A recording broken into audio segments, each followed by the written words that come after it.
For 4 agonizing months, my son-in-law spun a web of perfect polished excuses. She is in a meeting. She is on a flight. She is just too swamped to talk right now. I wanted to believe him. I really did. But then a crumpled piece of paper shoved under my front door shattered that illusion completely. The messy, frantic handwriting read, "Your daughter is in danger. He will not let her call." My blood ran colder than a bitter Chicago winter. What was really happening behind the closed doors of their multi-million-dollar mansion?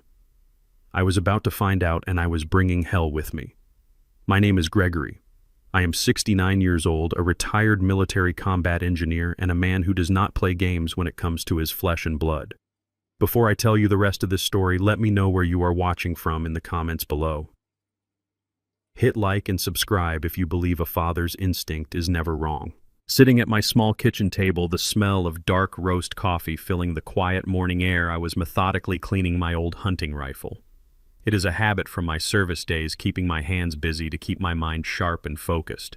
I stood up to grab a clean cloth from the hallway closet. That is when my heavy leather boot crunched against something unusual. A small folded piece of lined paper was wedged just under the front door gap. I picked it up, my calloused fingers smoothing out the deep wrinkles. The words were written in a frantic, hurried scrawl. "Your daughter is in danger. He will not let her call." The words stared back at me, heavy and suffocating. My daughter Camille is a brilliant, unstoppable force of nature. At 34 years old, she had built a groundbreaking health technology startup from the ground up, turning it into an empire worth tens of millions of dollars. She was driven, she was resilient, and she was my absolute pride and joy, especially after my beautiful wife Patricia passed away 5 years ago. Camille was the kind of woman who commanded a room, the kind who never backed down from a challenge. But for the last 4 months, my vibrant, talkative girl had become a complete ghost. Every single time I dialed her personal number, the call would ring twice and go straight to a generic automated voicemail. When I called the main house line, Logan, her slick, fast-talking husband, would always be the one to answer the phone. He is a 36-year-old chief financial officer, a white man with a $1 million smile and a massive closet full of incredibly expensive tailored suits. I never fully trusted that perfect smile of his. It never quite reached his cold, calculating eyes. "Hey, Gregory," he would say, his tone dripping with that fake corporate warmth that immediately made my skin crawl. "Camille is tied up in a massive board meeting right now and cannot be disturbed." Or he would casually say, "Oh, she just stepped out to meet with some crucial new investors for the next funding round." Or my personal favorite, "She is completely exhausted from the third quarter financial reviews and is sleeping it off, so I do not want to wake her up. I will definitely tell her you called." But she never called back, not a single time. I had tried to rationalize it in my head. Running a massive technology company is not a regular 9-to-5 job. I told myself I was just being a paranoid old man who needed to give the newlyweds their necessary space to build their life together. But a father knows his child. You know the natural rhythm of your child's life. Camille and I used to talk every Sunday evening without fail, a tradition we kept alive since her early college days. She would never just drop off the face of the earth like this. Looking at this terrifying note, my stomach tied into a tight, agonizing knot. The horrifying coincidence hit me like a physical blow to the chest. The prolonged silence was not because she was busy with her career. The silence was enforced. Someone had intentionally slipped this warning note under my door in the dead of night, risking their own personal safety to warn me. My little girl was trapped and isolated. I did not waste another second trying to convince myself otherwise. I grabbed my truck keys, threw on my heavy jacket, and headed straight out the door. I drove my heavy truck through the sprawling, wealthy suburban streets, watching the perfectly manicured lawns and towering ancient oak trees blur past my windows. My knuckles were bone white against the steering wheel, holding onto it like a lifeline. I was a combat engineer in the military for 20 years. I spent decades building solid bridges and dismantling complex explosive threats in highly dangerous war zones across the globe. I knew exactly how to stay calm under intense pressure, and how to assess a hostile situation without letting blind emotion cloud my tactical judgment. I had faced enemies armed with rifles and improvised explosives. But right now, the only thing keeping me from driving my 3-ton truck straight through their massive iron front gates was the absolute need to be strategic and smart. I could not save my daughter if I was sitting in the back of a police cruiser. I pulled up to their massive gated property, a modern glass and stone mansion nestled quietly in a highly exclusive neighborhood. I walked up the long stone driveway, my heavy boots echoing loudly in the quiet morning air. I did not bother ringing the polite little doorbell. I pounded my fist against the heavy mahogany front door, the sound booming like a warning drum. A minute later, the heavy door swung open. Logan stood there looking entirely unbothered. He was wearing a crisp white dress shirt with the sleeves rolled up perfectly to his elbows, holding a ceramic coffee mug in one hand. He looked entirely too relaxed and too put together for an early Tuesday morning. "Gregory," he said, his perfectly straight teeth flashing in a practiced, condescending smirk. "What a surprise. We were not expecting you today." "Where is Camille?" I demanded. I did not raise my voice, but the cold, hard steel in my tone was unmistakable. "I want to see my daughter right now." Logan did not even blink. He leaned comfortably against the doorframe, physically blocking the entrance with his body, sipping his expensive coffee casually. "Dad, you really should have called first," he sighed, putting on a highly convincing mask of mild exhaustion. "Camille flew out to Seattle early this morning. There is a massive crisis with the West Coast distribution team that she has to handle personally. She was in such a rush, she barely had time to pack a bag. I will be sure to shoot her a quick text and tell her you stopped by to check on her. I am absolutely sure she will call you as soon as she lands and gets settled in her hotel room." I stood there on the wide porch, staring directly into his pale blue eyes. He was incredibly smooth. Too smooth.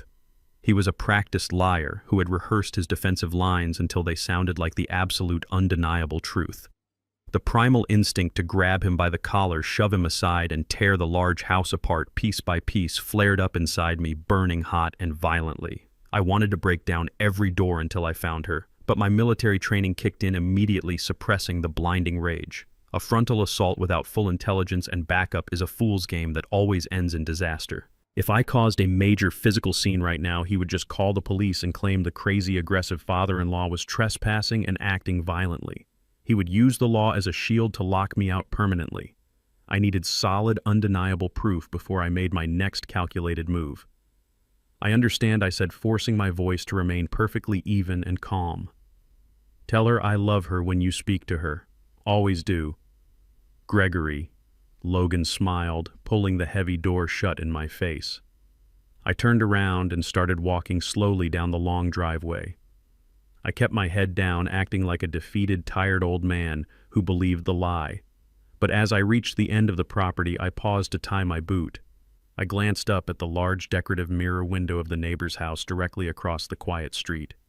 The angle gave me a perfect, unobstructed view straight into the side windows of Logan's closed garage. My breath caught sharply in my throat. Resting quietly inside the dimly lit garage, unmistakable with its custom chrome rims, was Camille's black luxury SUV. Logan was lying straight to my face. My daughter had not flown to Seattle this morning. She was still locked inside that house. I did not get into my truck and drive away like a defeated old man. I drove 2 blocks down, parked behind a thick row of hedges, and walked back through the wooded trail behind their property. My military training had not left me even at 69 years old.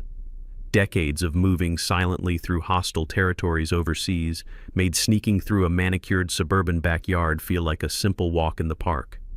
I kept low, using the shadows of the large decorative oak trees and the expansive guest house to mask my approach. I reached the back patio completely undetected. The rear entrance to their home was secured by an electronic keypad. For the past 4 years, the code had always been Patricia's birthday. It was a sweet tribute Camille had insisted on when they first bought the massive house to keep her mother's memory alive. I pressed the familiar numbers. A harsh red light flashed, indicating an error. I tried again, pressing the digits carefully. Denied. Logan had erased my late wife from their security system. He had isolated my daughter, completely cutting off every possible point of access I had to her. A cold sweat broke out on the back of my neck. He was actively locking down the fortress. I pressed my back against the cool stone wall of the house, analyzing my options.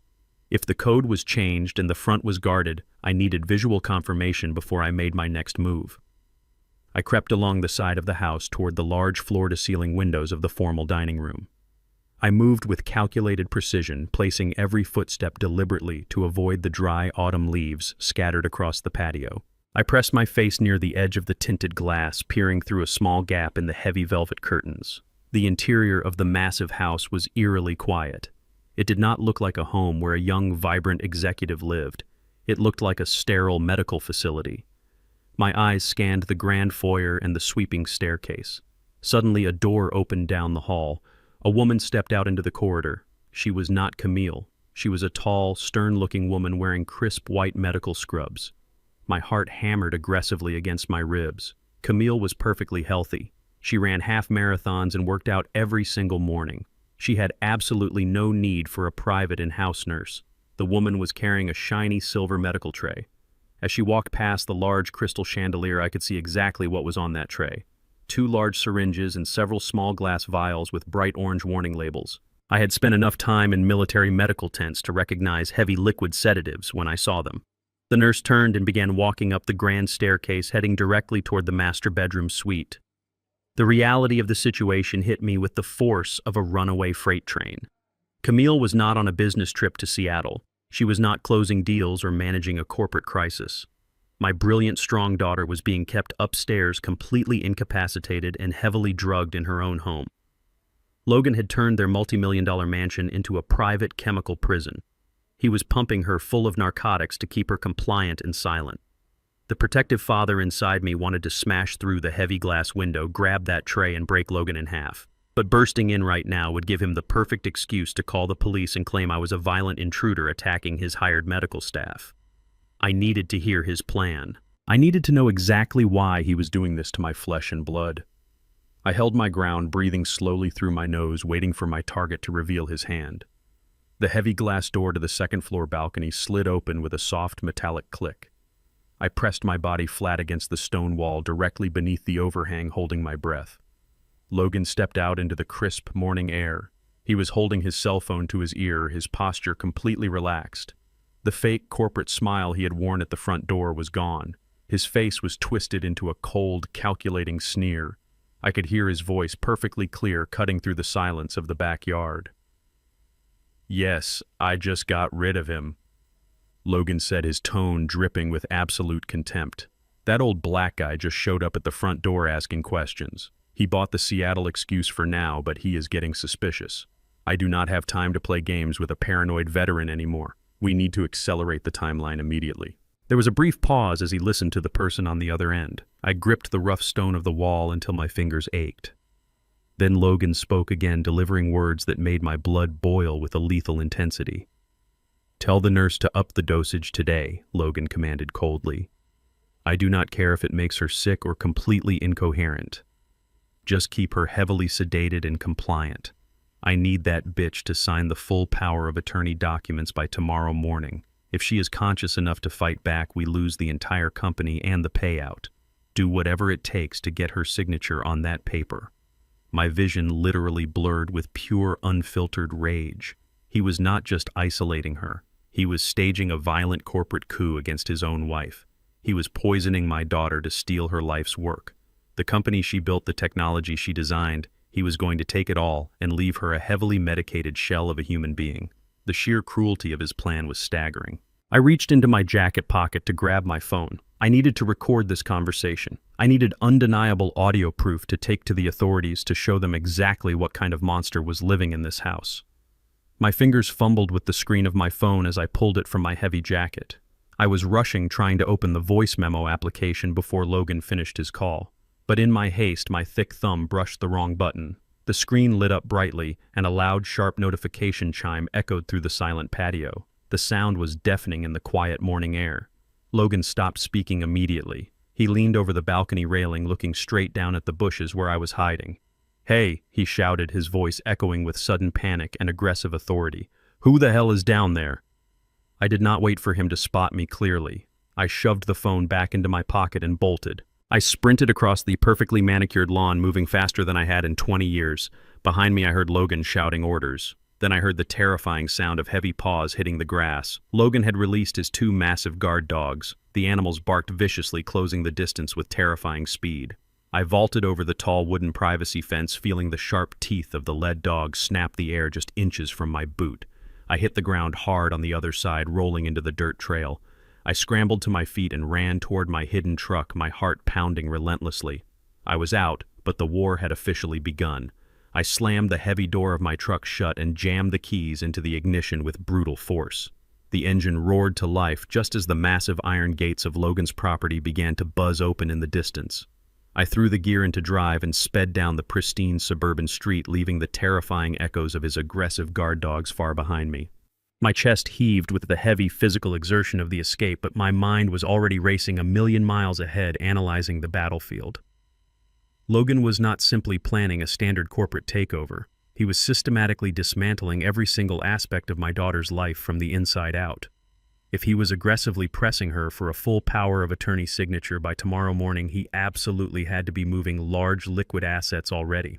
Logan was a greedy, calculated chief financial officer. He would never leave millions of dollars sitting idle while he orchestrated a violent coup against his own wife.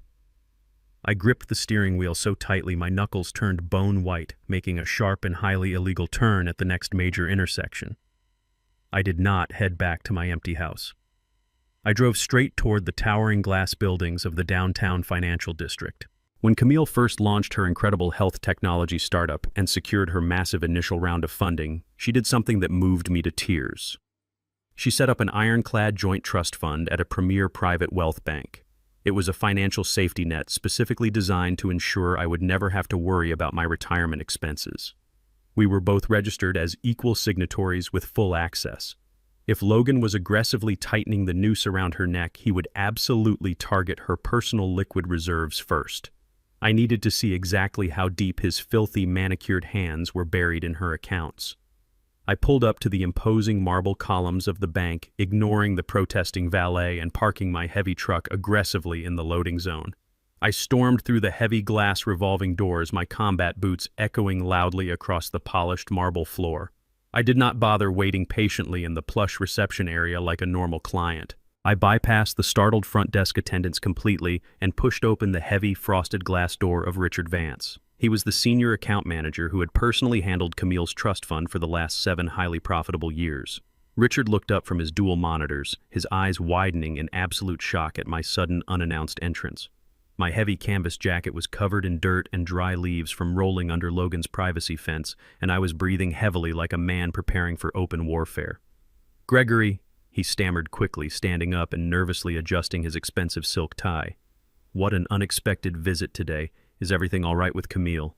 I walked directly to his desk and sat down heavily in the leather guest chair, leaning forward with an intense predatory focus that made Richard visibly flinch backward. "I need to see the complete transaction history for the joint trust fund immediately," I commanded, my voice dropping into a cold, authoritative register. "Pull up the ledger right now, Richard." "Do not make me ask twice." Richard swallowed hard, his professional customer service smile completely faltering under my intense stare. He nervously clicked his wireless mouse, his eyes quickly scanning the private banking screen. The color drained completely from his face, leaving him looking sick and terrified. "Gregory, I assumed you already knew about this." He started, his voice trembling slightly as he looked from the screen back to my face. "Knew what exactly?" I demanded, leaning even closer across the polished wood. Richard turned his large monitor toward me, his hands shaking. The bold red numbers on the banking screen hit me with the devastating force of a physical blow to the gut. The account balance, which usually sat comfortably at $500,000, was practically empty. Exactly $400,000 had been wired out of the secure trust fund less than 48 hours ago. I stared at the glaring screen, my blood turning to pure ice in my veins. "Where did that money go, Richard?" I asked with a dangerous calm. "Who authorized a transfer of that massive magnitude without my direct verbal consent?" Richard pulled up the specific transfer details, wiping sweat from his brow. The funds were wired in 4 separate rapid installments to offshore holding accounts based in the Cayman Islands. The receiving accounts are registered under a corporate entity fully managed by your son-in-law, Logan. The official reason listed on the international wire transfer form is special overseas medical expenses. Medical expenses. I repeated the words, tasting like vile poison in my mouth. Logan was not just isolating her. He was using her forced medical captivity to legally siphon her hard-earned wealth into untraceable offshore accounts. I stood up and slammed my heavy fist down on the solid mahogany desk. The impact was so sudden and violent that Richard's ceramic coffee mug jumped, spilling dark liquid across his neat stacks of financial paperwork. "Freeze the account right now," I roared, the suppressed military commander inside me finally breaking out and taking total control. "Put a hard permanent block on every single cent left in that trust. Flag those offshore transfers as completely fraudulent and initiate an immediate federal recall of the funds. Logan is actively stealing my daughter's money. He is committing massive financial fraud right under your nose." Richard scrambled backward in his expensive leather chair, looking absolutely terrified that I might reach across the desk and grab him. "Gregory, please calm down," he pleaded, raising both hands in a frantic defensive gesture. "I cannot do that. I cannot freeze the account or reverse the international wires." My jaw clenched so hard I felt my teeth grinding together. "What do you mean you cannot do it?" I asked, stepping around the side of the desk.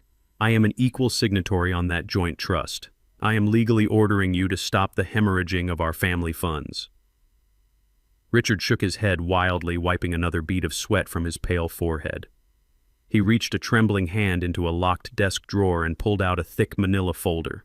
He slid it cautiously across the desk toward me like it was an active explosive device. "You do not understand the situation, Gregory. My hands are completely tied by our corporate legal department.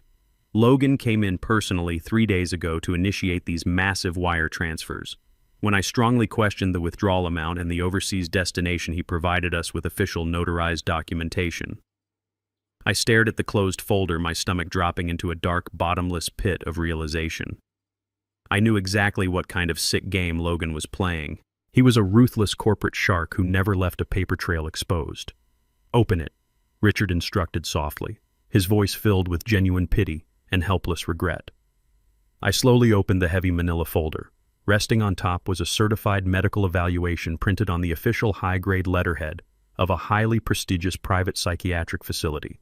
It was signed with a bold black pen by a licensed medical doctor. The very same stern-looking doctor I had just seen walking up the sweeping staircase of their mansion with a silver tray full of heavy liquid sedatives. Logan had not just outsmarted me financially today. He had built an impenetrable legal fortress around his massive theft. I picked up the crisp white paper, my eyes scanning the dense professional medical jargon. The printed words burned into my brain like acid, eating away at my last shred of hope. The document officially diagnosed Camille with a severe acute nervous breakdown accompanied by extreme violent paranoia and dangerous early-onset dementia symptoms. The corrupt doctor explicitly stated that my brilliant, strong daughter was completely unfit to make rational personal or financial decisions of any kind. She was legally and medically classified as a direct danger to herself and her massive corporate assets. But the final paragraph on the second page was the absolute death blow to my fight. Attached securely to the fake medical evaluation was an emergency court order granted by a sympathetic local judge. The official stamp of the court glared back at me. It officially stripped Camille of all her financial autonomy and immediately appointed Logan as her exclusive legal and medical guardian. He had absolute total control over every single penny she owned, every property she possessed, and every medical decision regarding her body. I dropped the paper back onto the desk, the chilling reality of Logan's master plan finally coming into crystal clear focus.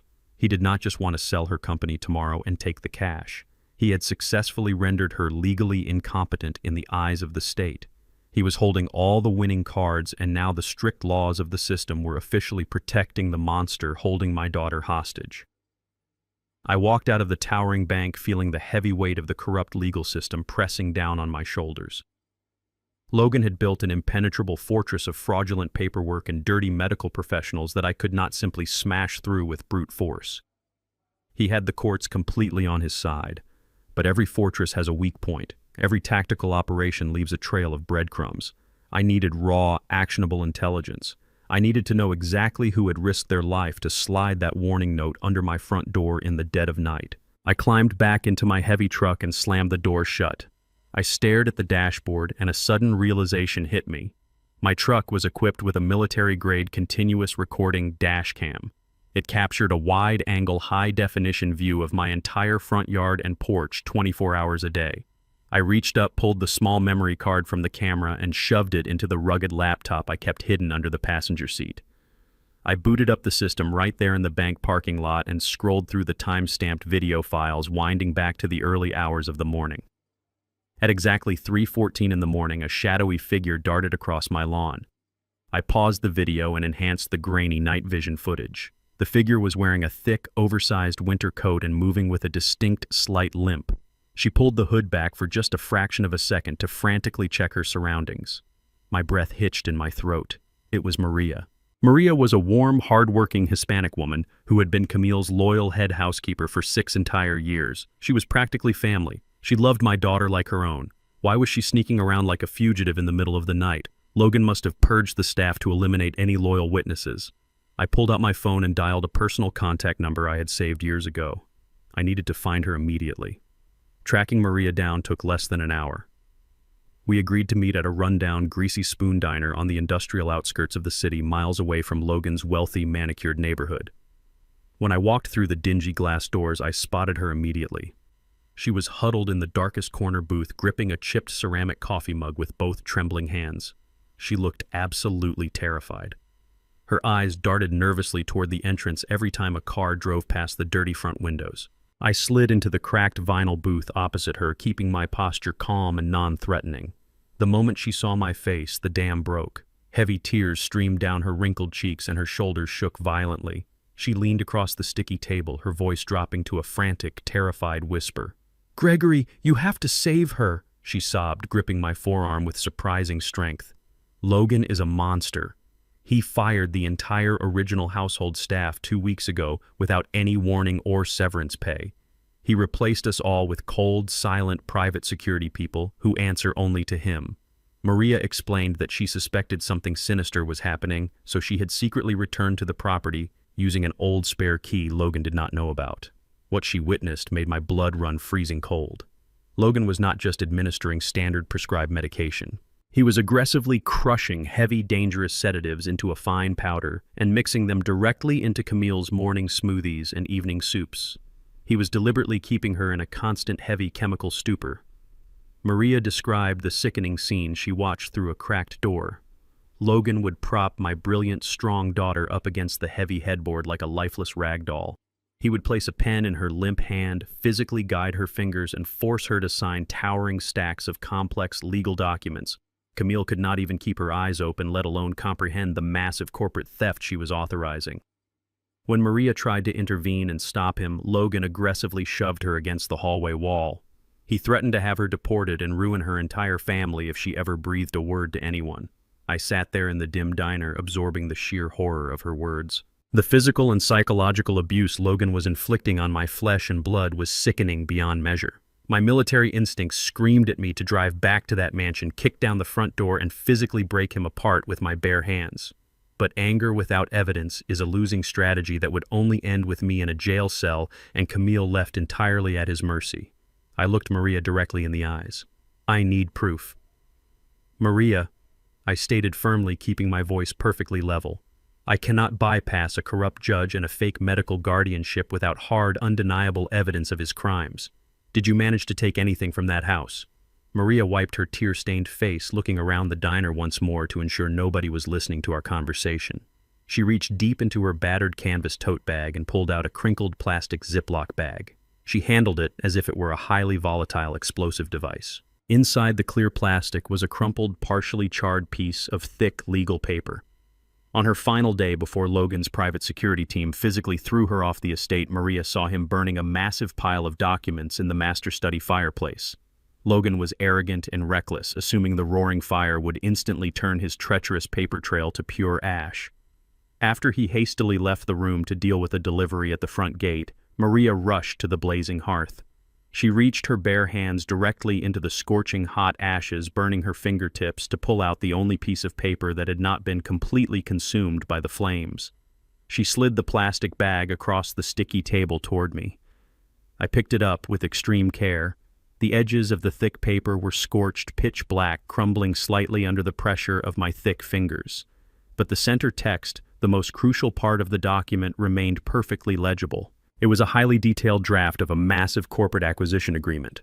I pulled my reading glasses from my jacket pocket and scrutinized the dense legal text. My heart pounded against my ribs like a jackhammer. This was not a simple transfer of minor assets or a standard business deal. It was a complete hostile corporate liquidation. The burned document outlined the absolute immediate sale of Camille's entire health technology empire to a massive, ruthless rival conglomerate. The total purchase price was boldly printed in the center of the scorched page, $50 million. But the most sickening part was the intricate payout structure Logan had designed. Because Camille was now legally classified as mentally incapacitated under Logan's full medical guardianship, the massive $50 million buyout would bypass her personal corporate accounts completely. The document clearly stated that the funds were slated to be deposited directly into a newly formed offshore holding company. It was the exact same holding company Richard, the bank manager, had just told me about. A shell corporation where Logan was officially listed as the sole executive director. He was selling my daughter's entire life work, her brilliant algorithms, and her thriving business to her biggest competitor. He was planning to pocket every single cent of the $50 million and walk away a wealthy man, leaving Camille an empty, heavily medicated shell trapped in her own home. Logan was not just a greedy husband. He was a highly organized corporate predator executing the perfect $50 million heist, and he was using my daughter's life as collateral. I folded the plastic bag and placed it securely inside my inner jacket pocket. The game had completely changed. I was no longer just dealing with a manipulative son-in-law. I was dealing with a criminal mastermind who had successfully weaponized the medical and legal systems to commit a massive atrocity. But Logan had made one fatal miscalculation. He had left me alive and free to operate on the outside. I left the dingy diner with Maria's written statement secured in my inner pocket right next to the scorched corporate contract. My heavy combat boots hit the pavement with renewed purpose and absolute determination. I had hard physical evidence of a massive $50 million fraud and a credible witness willing to testify about the forced drugging of my daughter. The legal system was notoriously corrupt and slow, but I knew Chief Harris personally. We had served on the same local veteran council for over 5 years. He was a straight shooter, a man who respected the chain of command and valued hard, undeniable facts over slick corporate smiles. I drove my heavy truck directly to the main precinct downtown. The station was bustling with the usual mid-morning chaos of ringing phones, shouting suspects, and shuffling officers, but I walked straight past the busy front desk. I did not stop to ask for permission or wait for an escort. I pushed open the heavy wooden door to the chief's private office. Harris looked up from his messy desk, his gray mustache twitching in genuine surprise. I did not give him a chance to offer a polite greeting or a friendly handshake. I slammed the heavy manila folder down onto his cluttered desk. The loud smack echoed sharply in the small room. Inside that folder is undeniable proof that my son-in-law Logan is holding my daughter hostage against her will. I stated, my voice ringing with absolute military authority. He is heavily drugging her with unauthorized sedatives and violently forcing her to sign away her $50 million company. I have a sworn signed statement from her former head housekeeper and a partially burned contract proving his clear intent to commit massive corporate fraud. I need you to dispatch a tactical unit to that house and arrest him right now. Chief Harris did not reach for the folder. He did not even look down at the scorched contract or the meticulously typed witness statement I had just risked everything to secure. Instead, he let out a long, heavy sigh and leaned back in his worn leather chair. He removed his reading glasses and rubbed the bridge of his nose, looking at me with an expression that made the blood in my veins run completely cold. It was not the look of a fierce ally preparing for a major raid. It was a look of deep, uncomfortable pity and bureaucratic hesitation. "Gregory, I cannot look at those papers," Harris said, his voice low and strained. He slowly opened his top desk drawer and pulled out a thick blue legal folder. He placed it squarely on top of my evidence, completely covering the proof of Logan's horrendous crimes. I stared at the blue folder, my mind quickly calculating the sudden tactical shift in the room. "What is that, Harris?" I demanded, feeling my jaw clench tightly. "Why are you completely ignoring a documented $50 million felony happening right in your own jurisdiction?" Harris slid the blue folder across the smooth desk toward me. It was stamped heavily with the official red seal of the County Supreme Court. The date printed clearly at the top was from this exact morning, just hours after my tense confrontation with Logan at the front door. "I am sorry," Gregory Harris said softly. "But as of 8 o'clock this morning, I am legally obligated to serve you with this official document."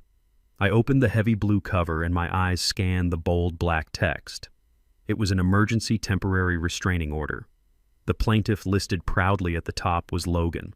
The protected parties included him, his private property, and my own vulnerable daughter, Camille. The legal parameters were absolute and uncompromising. The court had granted a full protective injunction against me. I felt the air leave my lungs as I read the strict, unyielding stipulations. I was legally barred from making any physical, visual, or electronic contact with my daughter.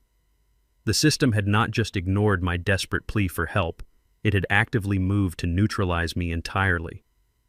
I stared at the official signature of the judge at the bottom of the page. Logan had not just anticipated my next move. He had completely outflanked me using the very legal system I was trying to rely on to save her life. I gripped the edges of the restraining order until the thick paper crinkled under my thumbs. My eyes darted to the sworn affidavit attached to the back of the heavy injunction. It was a multi-page document meticulously crafted by Logan and his ruthless team of highly paid corporate lawyers. The lies printed on those pristine pages were so incredibly vile they literally took my breath away. Logan had painted a terrifying and entirely fabricated picture of my mental health and physical stability. Under penalty of perjury, he claimed that I was suffering from rapid-onset Alzheimer's disease and extreme violent paranoia.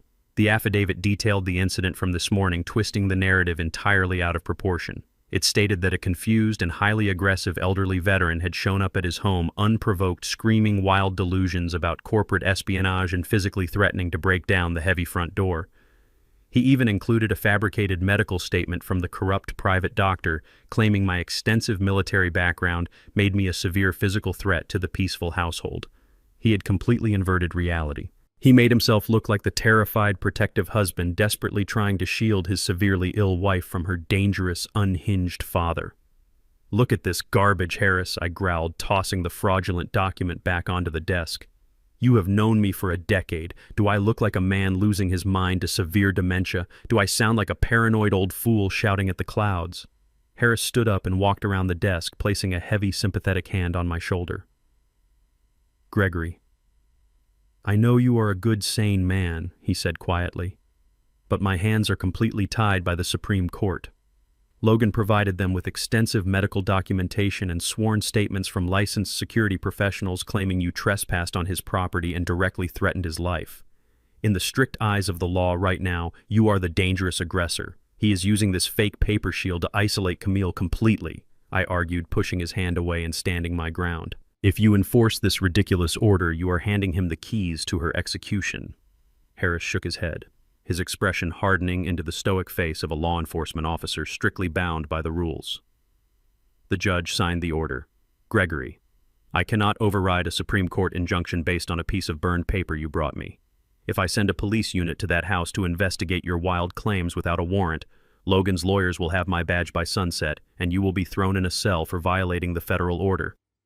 Two heavily armed uniformed officers stepped into the office, standing silently by the door with their hands resting near their duty belts.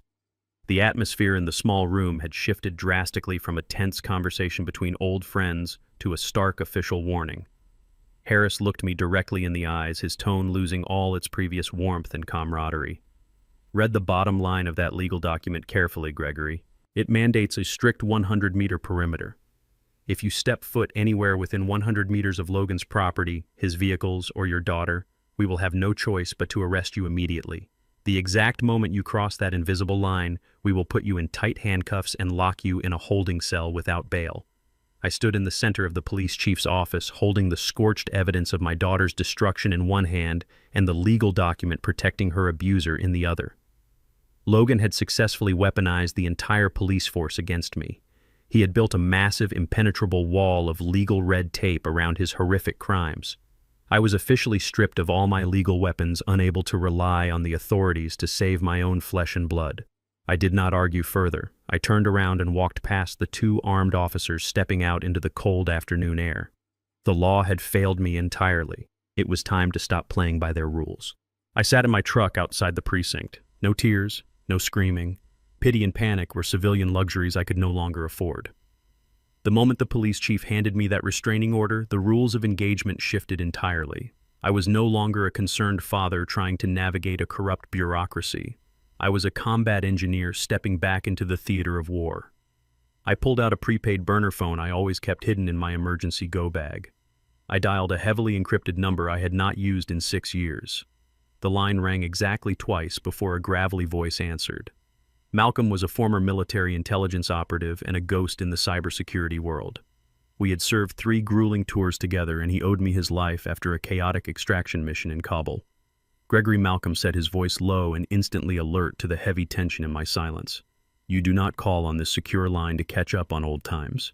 Tell me the target."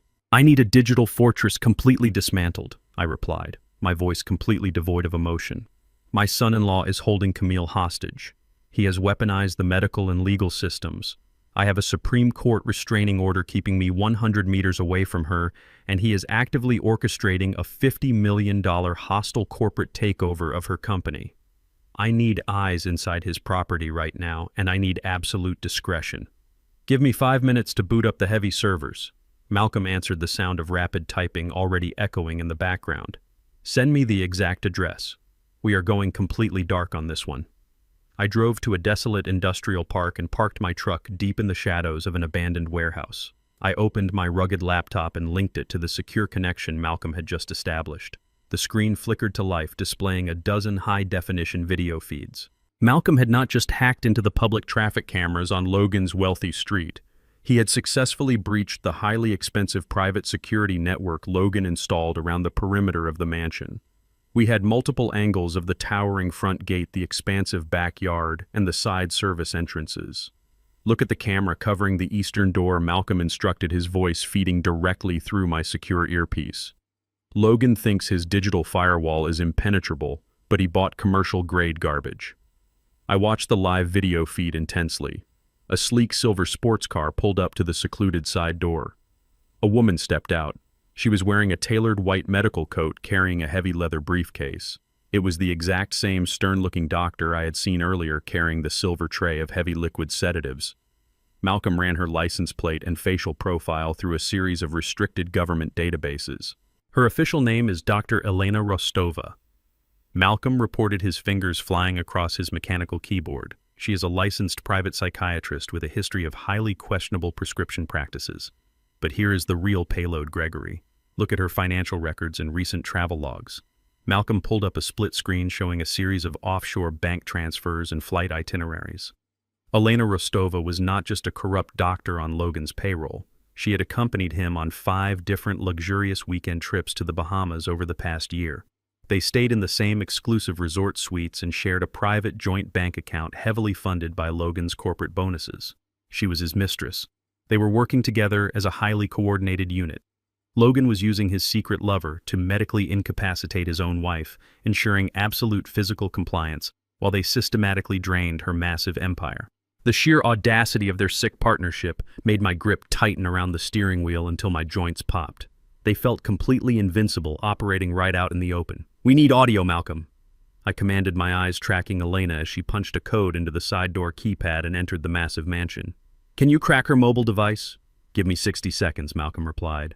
"If she connects to the internal wireless network of the house, I can mirror her phone entirely." The tense silence in the truck was deafening as I watched the seconds tick by on my dashboard clock. Suddenly, a sharp burst of static hissed through my earpiece, followed by the crystal-clear sound of a ringing phone. Malcolm had successfully cloned Elena's cellular audio feed. She was making a call from inside the master suite while Logan was busy downstairs. The line connected, and a male voice answered. It was a sketchy underground pharmaceutical supplier. "Do you have the final compound?" Elena asked, her voice completely devoid of any medical empathy. The supplier confirmed he had secured the untraceable potassium chloride solution. "Good," Elena responded coldly. "Logan is finalizing the massive corporate transfer documents today. As soon as the final signatures are officially authenticated and the $50 million buyout hits the offshore accounts, we are proceeding with the final phase." My stomach dropped into a bottomless abyss as she continued detailing her monstrous medical strategy. "I will administer the potassium injection directly into her intravenous line," Elena explained casually, as if she were ordering a cup of coffee. "It will cause immediate catastrophic heart failure." Given her documented history of severe nervous breakdown and the heavy sedatives already in her system, the local coroner will rule it a tragic but completely natural cardiac event brought on by extreme stress. There will be absolutely no foul play suspected. Logan will play the devastated, grieving widower, inherit whatever is left, and we will be on a private jet to Zurich by the weekend. I stopped breathing. They were not simply planning to rob Camille and leave her institutionalized in a facility. They were actively plotting a flawless, untraceable execution. Logan and his mistress were going to murder my daughter in cold blood the absolute second she was no longer financially useful to their greedy ambitions. I slammed my fist against the heavy dashboard, the metal denting slightly under the brute force of my profound anger. "When is the exact transfer date?" I demanded, my voice a harsh guttural whisper. Malcolm pulled up the hacked emails from Logan's private encrypted server. "The corporate acquisition meeting is scheduled for this Friday morning at 9 o'clock sharp." Malcolm reported, his tone turning incredibly grim. "Logan is meeting the rival executives at their downtown headquarters to officially finalize the $50 million sale." Today was Tuesday afternoon. I looked at the digital clock glowing brightly on my laptop screen. The timeline was brutally absolute. I had exactly 72 hours. 3 days to dismantle an impenetrable legal fortress, expose a corrupt medical professional, break through a heavily guarded multi-million-dollar estate, and snatch my daughter back from the unforgiving hands of the Grim Reaper. If I missed that severe deadline by a single minute, Camille would be dead, and her murderers would walk away with a massive fortune to start a new life. I closed the laptop and started the heavy engine of my truck. I did not have the law on my side, and I did not have the luxury of time. But I had decades of tactical warfare experience and a father's relentless wrath. The countdown had officially begun.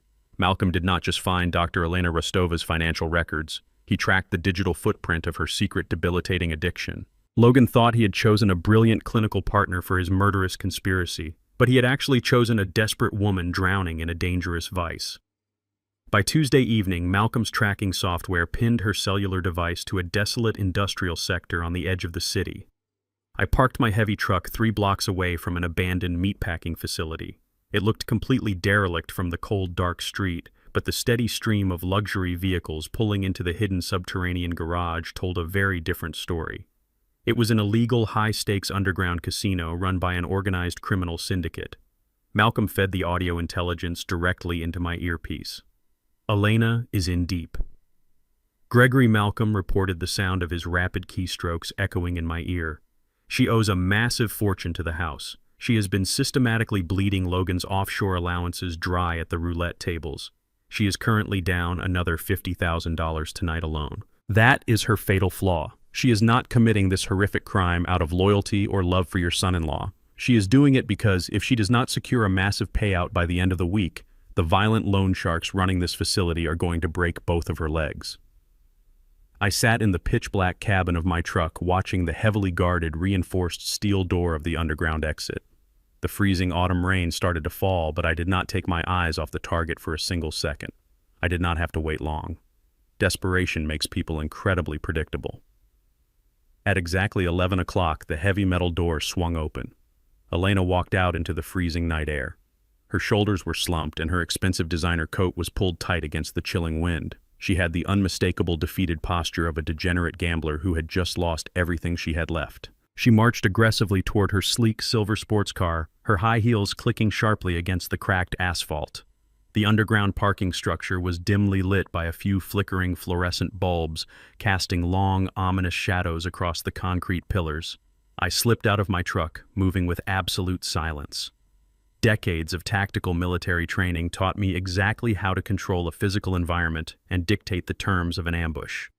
Before she could even reach the driver's side door, I stepped out from the heavy shadow of a concrete pillar directly into her path.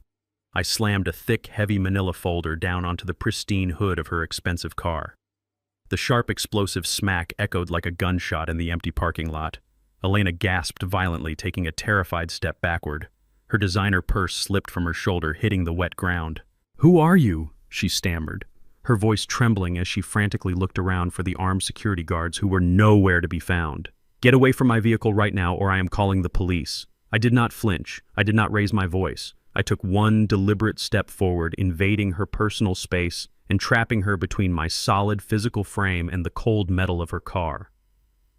"Call them," I challenged, my voice a dark, lethal rumble. "Call the police right now, Dr. Rostova. Let us show them the contents of this folder.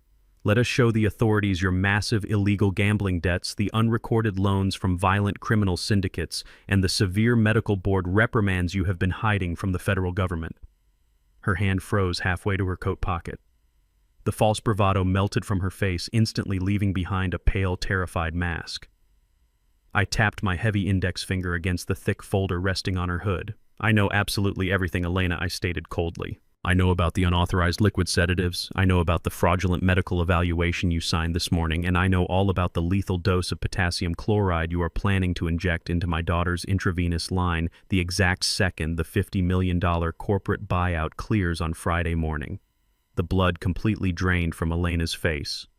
She looked as though the concrete floor had just opened up beneath her expensive heels.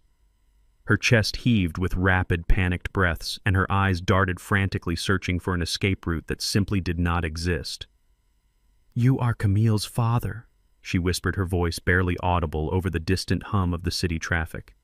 "You do not understand. Logan is powerful. He arranged everything. He promised me a massive fortune to help him facilitate the medical transition."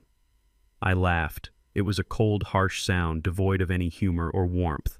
"A fortune," I repeated, stepping even closer, my physical presence dominating the narrow space. "You actually believe a ruthless corporate shark who is actively murdering his own wife is going to split a $50 million payout with a degenerate gambler? You think Logan is going to hand you half of his stolen empire just because you share a bed in a 4-star hotel?" Elena swallowed hard, her manicured fingers trembling violently. "We have a solid arrangement," she insisted, though her voice cracked with sudden, intense doubt. "We are leaving the country together. We have tickets to Zurich this weekend to start a new life." I shook my head slowly, letting the devastating reality of her situation crash down upon her. "Malcolm hacked his secure travel itinerary an hour ago, Elena. He did book a private charter flight to Switzerland for Friday afternoon immediately following the final corporate acquisition meeting. But he only booked a single ticket. 1 seat, 1 passenger. There is no arrangement. There is no shared fortune." She stared at me, her eyes wide with mounting terror as the brutal truth dismantled her greedy illusions. "Do the math, doctor," I continued, relentlessly driving the psychological knife deeper into her fractured alliance. "Logan is throwing away the woman he married. What makes you think a mistress means anything to him? When the police eventually find a dead female CEO with an untraceable lethal injection in her system, who do you think takes the absolute fall? Logan has ironclad legal immunity through the fake medical guardianship you personally provided. You are the licensed medical professional handling the deadly narcotics. He is setting you up to be the sole prime suspect for a highly publicized murder while he disappears into the Swiss Alps with $50 million. You are not his partner, Elena. You are his highly disposable scapegoat." The sheer, undeniable logic of the betrayal shattered her completely. The internal greed that had fueled her horrific actions turned instantly into blinding panic. Her legs gave out and she slumped heavily against the side of her silver car, covering her face with her shaking hands.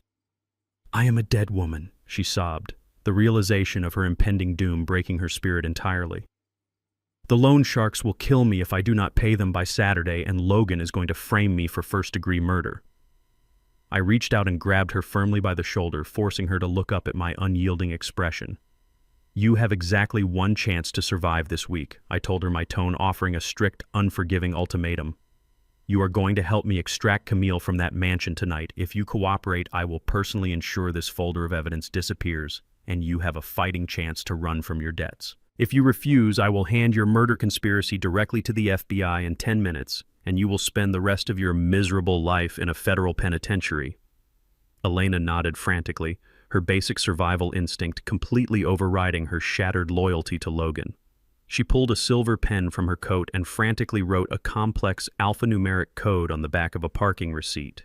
"This is the new, heavily encrypted biometric bypass code for the rear service entrance," she whispered, handing me the paper with trembling fingers.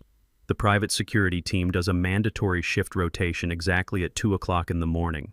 There is a precise 4-minute blind spot in the patrol route covering the Eastern Garden. Be at that door exactly at 2 a.m. The digital clock on my tactical watch rolled over to exactly 2 o'clock in the morning.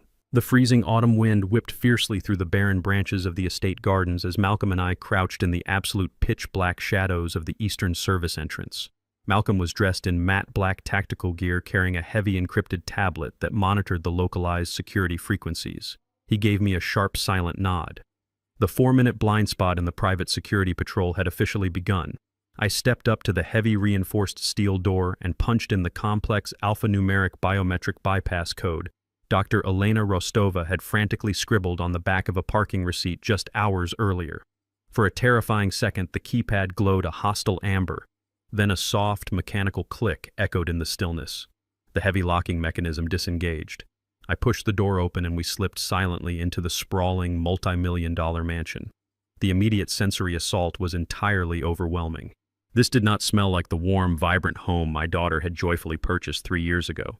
It reeked heavily of industrial bleach, sharp rubbing alcohol, and the sickeningly sweet chemical odor of heavy intravenous sedatives. It smelled exactly like a sterile military morgue waiting for fresh casualties. We moved through the expansive catering kitchen with practiced lethal precision. Decades of hostile urban warfare had taught us how to clear a structure without making a single sound. We bypassed the grand foyer, entirely opting for the narrow, unlit servant stairs to completely avoid the primary motion sensors Logan had installed to monitor the main corridors. The silence inside the house was dense and suffocating. It was the heavy, unnatural quiet of a space where a terrible atrocity was being committed in plain sight. We reached the second-floor landing, moving like two ghosts hunting in the dark. I pushed open the heavy, solid oak double doors of the master bedroom suite. The room was bathed in the sickly, pale blue glow of a commercial medical monitoring device sitting on the bedside table. I stepped cautiously toward the massive, king-sized bed, my heart hammering violently against my rib cage. The sight that greeted me nearly brought a hardened combat veteran to his knees. Camille, my brilliant, unstoppable, beautiful girl, was lying completely motionless in the center of the vast mattress. She was terrifyingly emaciated. Her cheekbones protruded sharply against her pale, sunken skin, and the vibrant spark of life that always defined her had been entirely extinguished. Logan had not used heavy metal handcuffs or abrasive leather straps to keep her restrained. That would have left obvious physical bruising that a curious coroner might question during a post-mortem autopsy. Instead, the monster had used thick, expensive silk neckties binding her frail wrists tightly to the heavy wooden bedposts. It was a cruel, calculating method of physical captivity designed to look completely innocent to the untrained eye. Beside her arm, an intravenous drip was slowly feeding a clear, dangerous liquid directly into her veins. I leaned over the mattress, my hands shaking with a lethal mixture of profound grief and volcanic rage. "Camille," I whispered, my voice cracking as I gently brushed a tangled lock of hair from her sweating forehead. Her eyes fluttered open. They were completely vacant.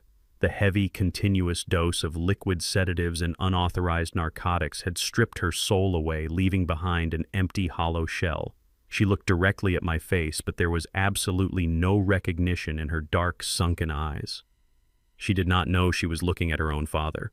She was trapped in a terrifying chemical nightmare, unable to scream, unable to fight, and unable to understand that her execution was scheduled for tomorrow morning. The primal urge to hunt Logan down and tear him limb from limb almost overpowered my tactical discipline. I pulled my serrated tactical combat knife from the sheath strapped to my thigh. With a few swift, precise motions, I sliced cleanly through the thick silk ties binding my daughter to the heavy wooden bedposts. I rubbed her bruised wrists gently, trying to restore some basic circulation to her freezing hands, and carefully removed the intravenous needle from her arm.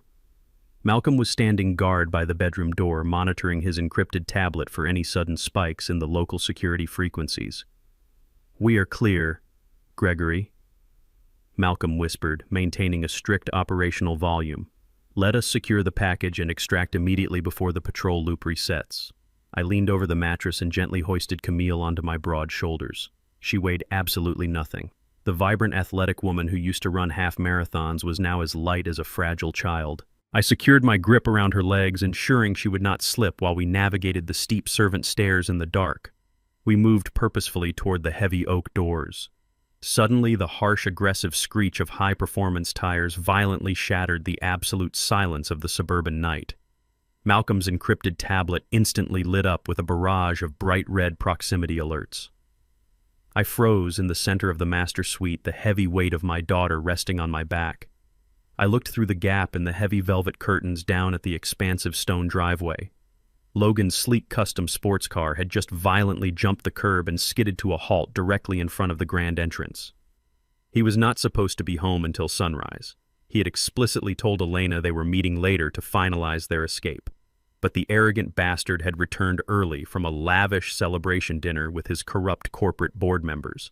He was drunk on expensive champagne and the absolute certainty of his impending $50 million victory.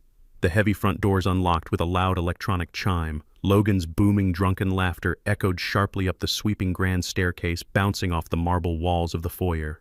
The heavy, unmistakable thud of Logan's expensive leather shoes began hitting the hardwood stairs.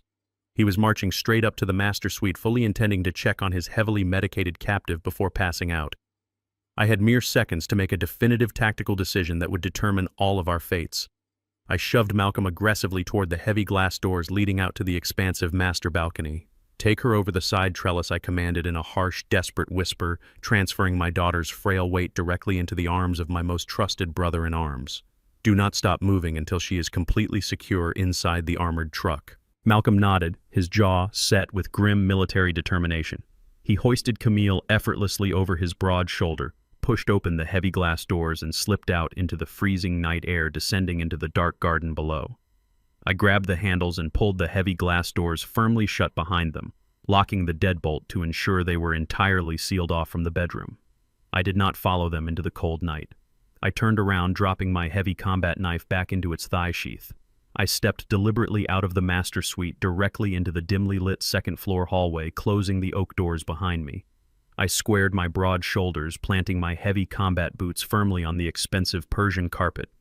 I stood in the center of the corridor like an impenetrable wall of pure paternal wrath, waiting in the shadows for the monster to reach the top of the stairs. The heavy thud of Logan's expensive leather shoes echoed sharply against the polished marble as he reached the top of the sweeping grand staircase.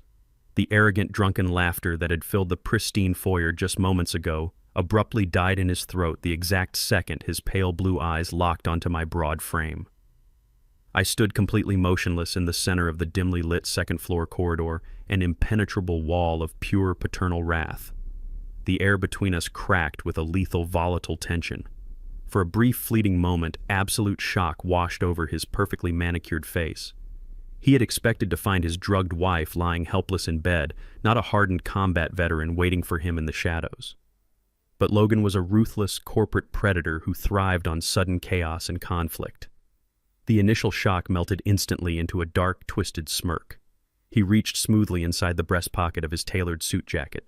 The metallic scrape of a concealed weapon being drawn broke the heavy silence of the house. Logan pulled out a compact 9mm handgun, raising it with practiced ease and pointing the black steel barrel directly at the center of my chest. The sharp mechanical click of the safety disengaging echoed loudly down the long hallway. He did not look like a terrified homeowner facing a midnight intruder. He looked absolutely thrilled. "Well, well, well," Logan chuckled, his breath heavy with the sour stench of expensive champagne and unfiltered malice. "Look exactly what the cat dragged in tonight. The crazy, violent military veteran violating a Supreme Court restraining order and breaking into my private residence in the dead of night. You just handed me the absolute perfect scenario on a silver platter, Gregory.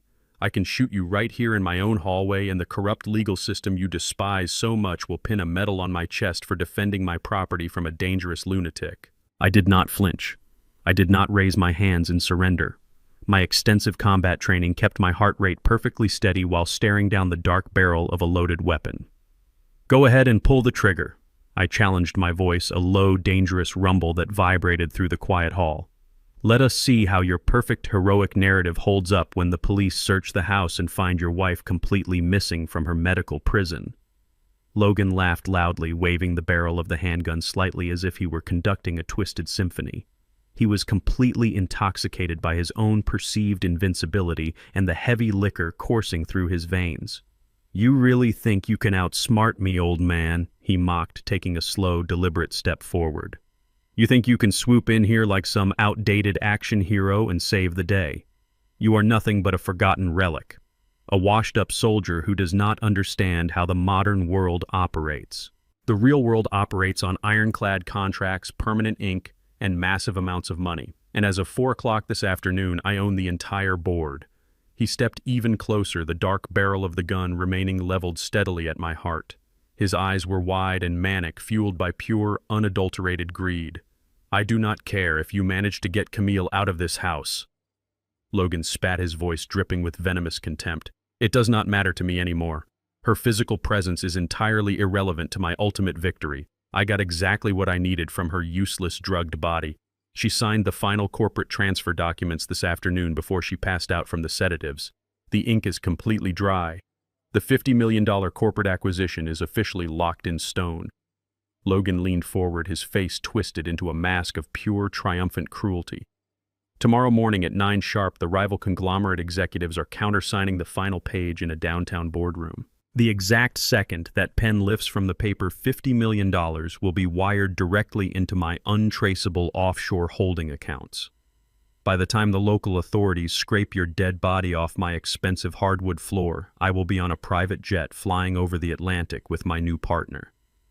You tried to play chess with a Master Gregory, but you lost spectacularly. You are going to die right here in a pool of your own blood labeled a psychotic home invader, and your brilliant, precious daughter will be dumped in a state-run psychiatric ward completely penniless and heavily sedated for the rest of her miserable short life.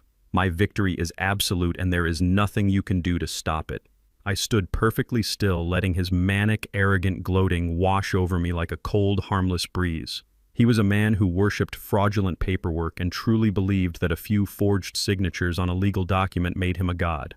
But he was about to learn a devastating lesson about the actual structural foundation of the empire he was trying to steal. The corners of my mouth curled upward into a cold, hard, humorless smile. I looked past the dark barrel of his loaded weapon directly into his arrogant, pale blue eyes. "You are a brilliant accountant, Logan," I stated, my voice perfectly level and devoid of any fear. "You know exactly how to manipulate spreadsheets, forge bank transfers, and bribe corrupt medical professionals to do your dirty work. You know exactly how to build a beautiful, complex house of cards, but you are a terrible engineer." Logan's twisted smirk faltered for a fraction of a second, his brow furrowed in sudden, genuine confusion. The heavy gun in his hand wavered ever so slightly. "What the hell are you talking about?" he demanded, gripping the weapon tighter to mask his sudden rising insecurity. I took a slow, deliberate step toward the barrel of the gun, closing the dangerous distance between us. "I am talking about the actual raw technology you think you just sold for $50 million, I replied, my voice echoing with crushing, unyielding authority. "You spent all your time plotting to steal the corporate shell, but you never bothered to inspect the actual engine driving the machine. Tell me, Logan, did you carefully read Clause 4, Section B in Camille's original copyright certification for the core medical algorithm?" The color began to drain rapidly from Logan's flushed face. His arrogant posture cracked under the immense weight of my words. "What clause?" he stammered, the alcohol-fueled confidence suddenly evaporating entirely from his system. "What are you talking about?" I smiled like a predator exposing its teeth right before the kill. "The core algorithmic logic that makes her entire company worth $50 million does not belong to her, Logan. It never did. It is legally bound by a strict foundational mechanics patent. If you had bothered to read Clause 4, Section B, you would know that any corporate sale or transfer of that specific technology is absolutely null and void without the direct notarized countersignature of the original patent holder." The devastating realization hit Logan like a massive physical blow to the head. His hand shook violently, and the gun lowered a few critical inches toward the floor.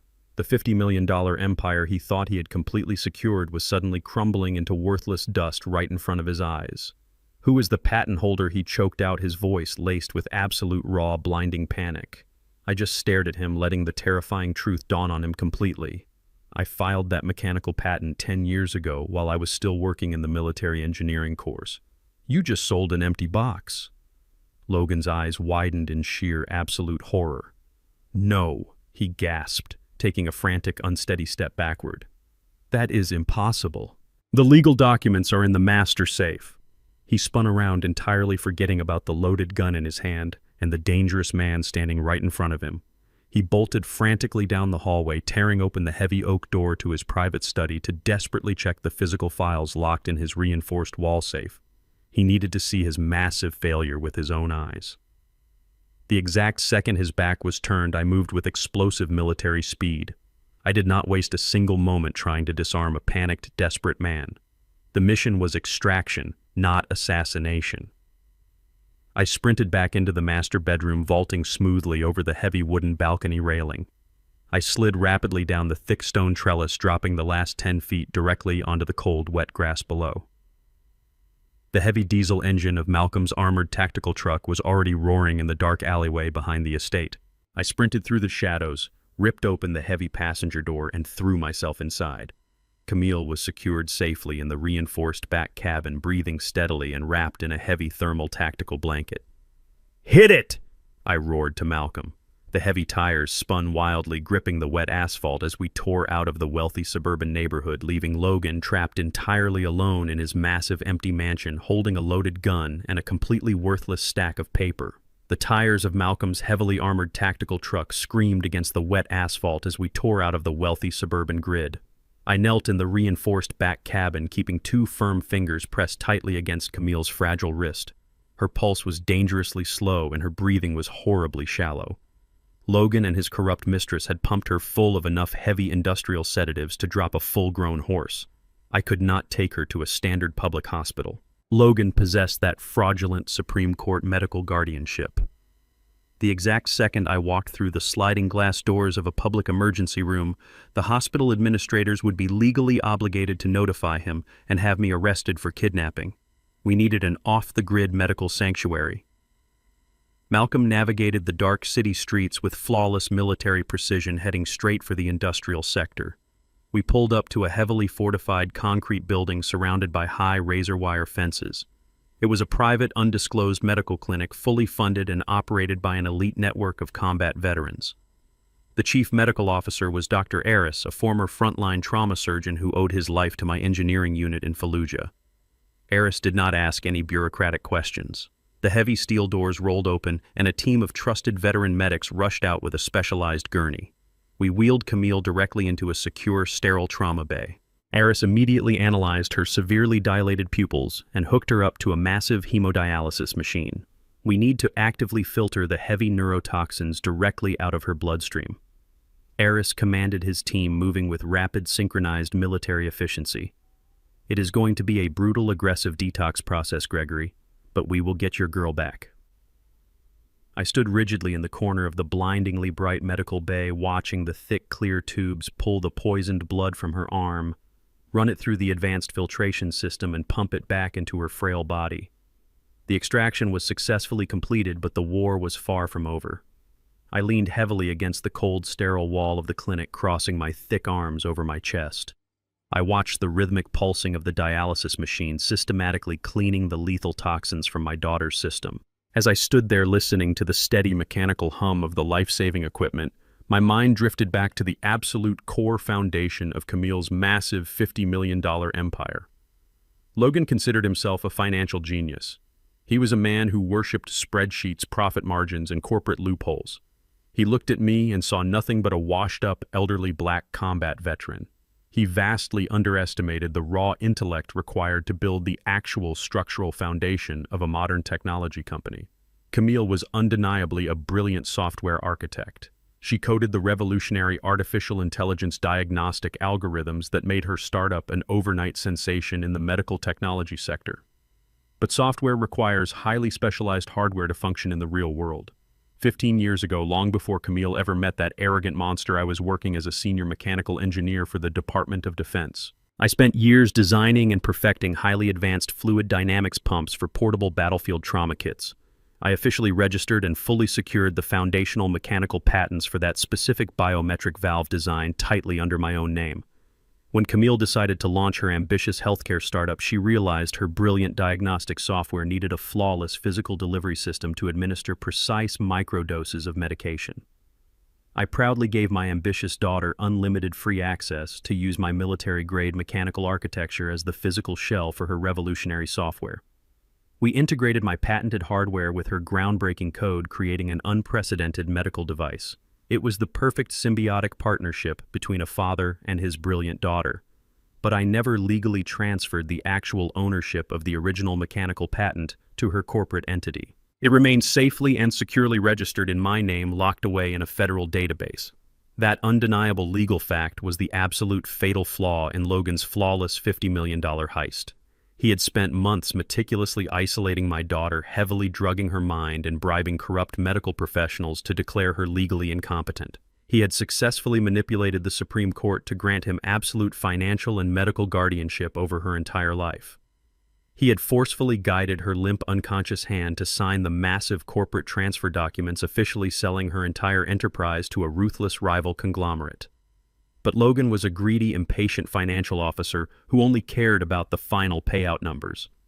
He never bothered to carefully read the dense, complex engineering blueprints or the foundational legal charters of the company he was actively stealing. Clause 4. Section B of the Primary Corporate Acquisition Charter explicitly mandated that the proprietary diagnostic software could not be sold licensed or legally transferred to any purchasing entity without the irrevocable transfer of the foundational hardware patent. Camille's forced signature only legally surrendered the office furniture, the company laptops, and the brand name. It completely failed to transfer the actual multi-million-dollar intellectual property. The massive rival conglomerate was paying $50 million specifically for the rights to manufacture and distribute that integrated medical device. By ignoring the engineering patents, Logan had effectively sold them a highly expensive luxury vehicle entirely missing its engine. His signature was completely legally worthless without my direct notarized authorization. He thought he had outsmarted a senile old man, but I had structurally outflanked him a decade before he even entered our lives. Logan was currently sitting in his empty mansion holding a signed contract that was nothing more than a worthless stack of paper. He was trying to execute the largest corporate theft of his life, but he was attempting to sell a heavy steel safe without possessing the combination.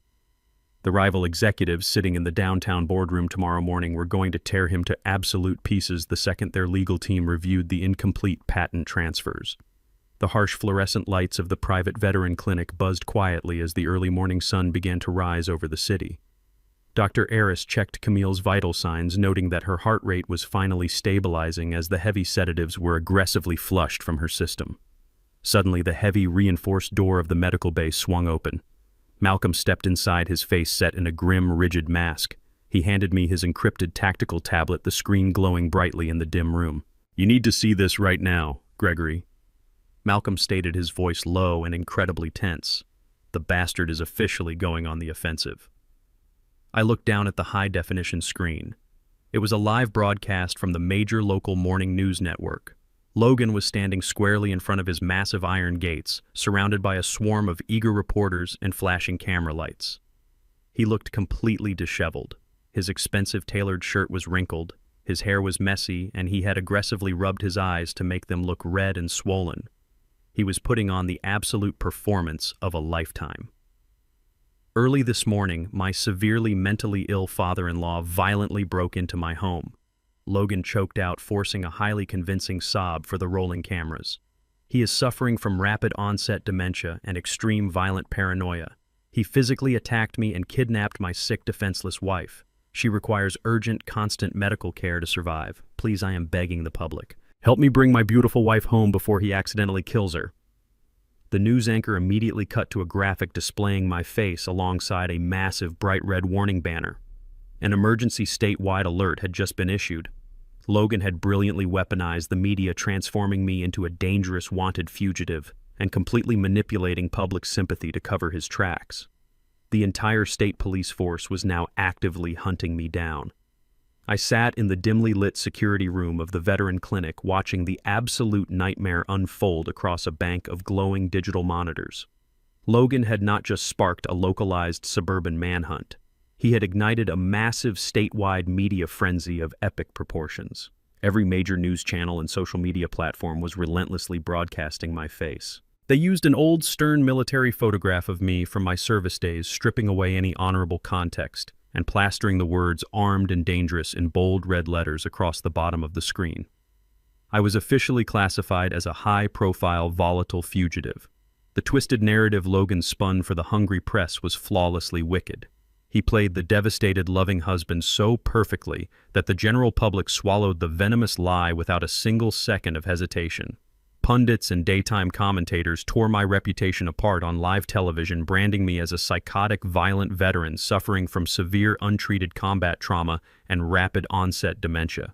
They aggressively analyzed my extensive military background, twisting my decades of honorable overseas service into definitive proof that I was a lethal ticking time bomb capable of murdering my own daughter in a paranoid delusion. My secure phone buzzed with continuous alerts from Malcolm's encrypted network showing angry digital mobs gathering online, spewing venomous hatred and actively demanding my immediate incarceration. The local police department had already established heavily armed tactical checkpoints on all major highways leading out of the city limits. Law enforcement helicopters equipped with thermal imaging cameras were actively sweeping the suburban perimeters and wooded areas. I was completely boxed in and officially branded a violent madman by a society that had absolutely no idea they were actively cheering for the real monster. But I did not let the intense public outrage break my tactical focus. I was a trained ghost operating in my own city, and a ghost does not panic when the living start screaming in fear. I stepped away from the glowing surveillance monitors and walked deliberately into a soundproof communication bunker located deep within the subterranean levels of the clinic. Malcolm was already seated at the heavy steel console, his fingers flying rapidly across a customized mechanical keyboard as he actively routed a secure audio signal through half a dozen international proxy servers. I needed to bypass the chaotic media circus entirely and strike directly at the corporate heart of Logan's $50 million operation. The primary board of directors for Camille's health technology company held the ultimate legal veto power over the impending hostile acquisition. If I could effectively expose Logan's fraudulent medical guardianship and reveal the fatal catastrophic flaw in the mechanical hardware patents to the executive board, the entire massive sale would instantly collapse before the ink could even touch the final paper. Malcolm handed me a heavy matte black satellite phone. "The connection is entirely secure and completely untraceable," he stated, his voice a low, steady rumble in the quiet bunker. "I have successfully patched you directly into the highly restricted conference bridge they are currently using to finalize the lucrative logistics for tomorrow morning's buyout." I pressed the heavy device to my ear and listened closely to the crisp, professional voices of 3 senior board members discussing stock options and massive executive severance packages.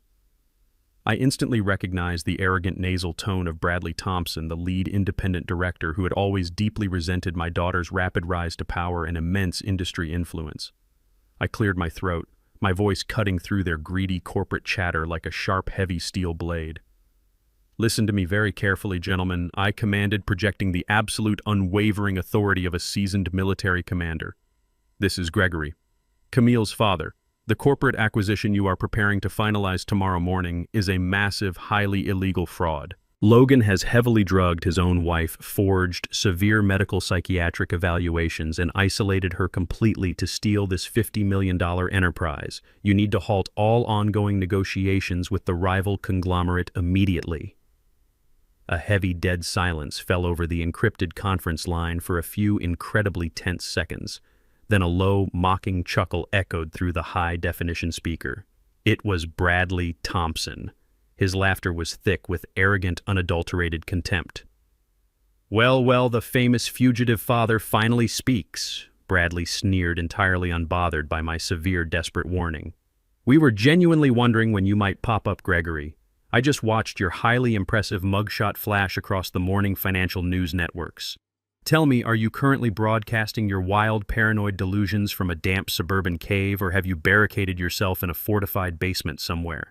My grip tightened aggressively on the heavy satellite phone until the thick plastic casing actually groaned under the immense physical pressure. "I am officially holding the original foundational mechanical patents for the core diagnostic technology I warned them, keeping my tone deadly calm and measured despite the raging explosive fire burning in my chest. If you sign that buyout agreement tomorrow without my explicit notarized legal authorization, you are committing massive federal fraud, and the purchasing conglomerate will tear you all to pieces in a federal courtroom." Bradley let out another sharp, entirely dismissive laugh. "Save your ridiculous, dramatic military bluffing for the armed police negotiators, old man," he retorted coldly. "Logan fully briefed the executive board on your tragic, severe mental decline weeks ago. We have already meticulously reviewed the Supreme Court medical guardianship documents. They are legally ironclad. Furthermore, Logan has brilliantly negotiated highly lucrative accelerated payout bonuses for every single board member. the exact second this $50 million deal officially clears escrow. We are absolutely not going to let a violently unstable, hallucinating elderly man ruin the biggest financial victory of our entire professional careers. You are completely delusional, Gregory. Turn yourself in before the state SWAT team puts a sniper bullet in your head. The secure line went completely dead with a sharp electronic click. They had not just been foolishly tricked by Logan. They had been actively and aggressively bought off. The entire corporate executive board was fully complicit, entirely blinded by the promise of massive golden parachutes. They were perfectly willing to let their brilliant founder die a heavily medicated captive as long as their offshore bank accounts were flooded with illegal cash. I slowly lowered the dead satellite phone and placed it carefully onto the cold steel console. The diplomatic corporate approach had completely and utterly failed. The final boardroom meeting was officially scheduled to take place at 9 o'clock sharp tomorrow morning at the towering downtown corporate headquarters. I had less than 14 hours to strategically orchestrate a full frontal assault on a glass fortress filled with corrupt executives and a ruthless, murderous son-in-law, all while being aggressively hunted by every single law enforcement agency in the state. I walked out of the communication bunker and stepped quietly into the sterile observation corridor outside the secure trauma bay. I stood perfectly still behind the heavy reinforced glass window, watching the rhythmic, pulsing lights of the advanced medical monitors. Dr. Eris was leaning closely over my daughter's frail, resting body, carefully adjusting a complicated intravenous line. He picked up a small, clear glass vial containing a specialized, highly concentrated chemical neutralizing agent. I watched silently as he injected the final, crucial dose of the potent antidote directly into her bloodstream, to completely and aggressively flush the last lingering traces of Logan's heavy, illicit sedatives from her neurological system. The final dangerous countdown had officially started, and the ultimate battlefield was completely set. I watched through the heavy, reinforced glass as the final dose of the neutralizing agent surged through the clear plastic tubing and directly into my daughter's veins. For 10 agonizing minutes, the sterile trauma bay was entirely silent, except for the steady rhythmic beeping of the advanced cardiac monitors. Then her fingers twitched. It was not the involuntary chemical tremor I had seen back at Logan's mansion. It was a deliberate, conscious movement. Camille drew a sharp, sudden breath, her chest arching off the medical cot as her lungs desperately pulled in the cool, sterile air of the clinic. Her eyes snapped open. The dull, vacant fog that had clouded her vision for 4 brutal months was completely gone. She blinked rapidly, fighting against the harsh, glaring fluorescent lights mounted on the ceiling. I pushed open the heavy door and stepped quickly to her bedside, my heart pounding with a fierce mixture of profound relief and lingering anxiety. "Camille," I whispered, my voice thick with emotion as I gently grasped her frail, trembling hand. "Dad," she croaked, her throat incredibly dry and raw from severe dehydration. Her voice was weak, but the undeniable spark of raw intelligence had officially returned to her dark brown eyes. She squeezed my fingers tightly, grounding herself in reality. "My head," she groaned, raising her free hand to press against her throbbing temples. "It feels like a massive steel hammer is relentlessly pounding against my skull. What happened to me? Where am I?" Dr. Eris stepped back, giving us space but keeping a close, watchful eye on the vital monitors. "You are in a secure, undisclosed medical facility, Camille," I answered, maintaining a calm, steady tone to keep her grounded. "The severe 4-month chemical delirium is officially over. You are completely safe now, and you are fully awake." I did not waste time treating her like a fragile, broken victim.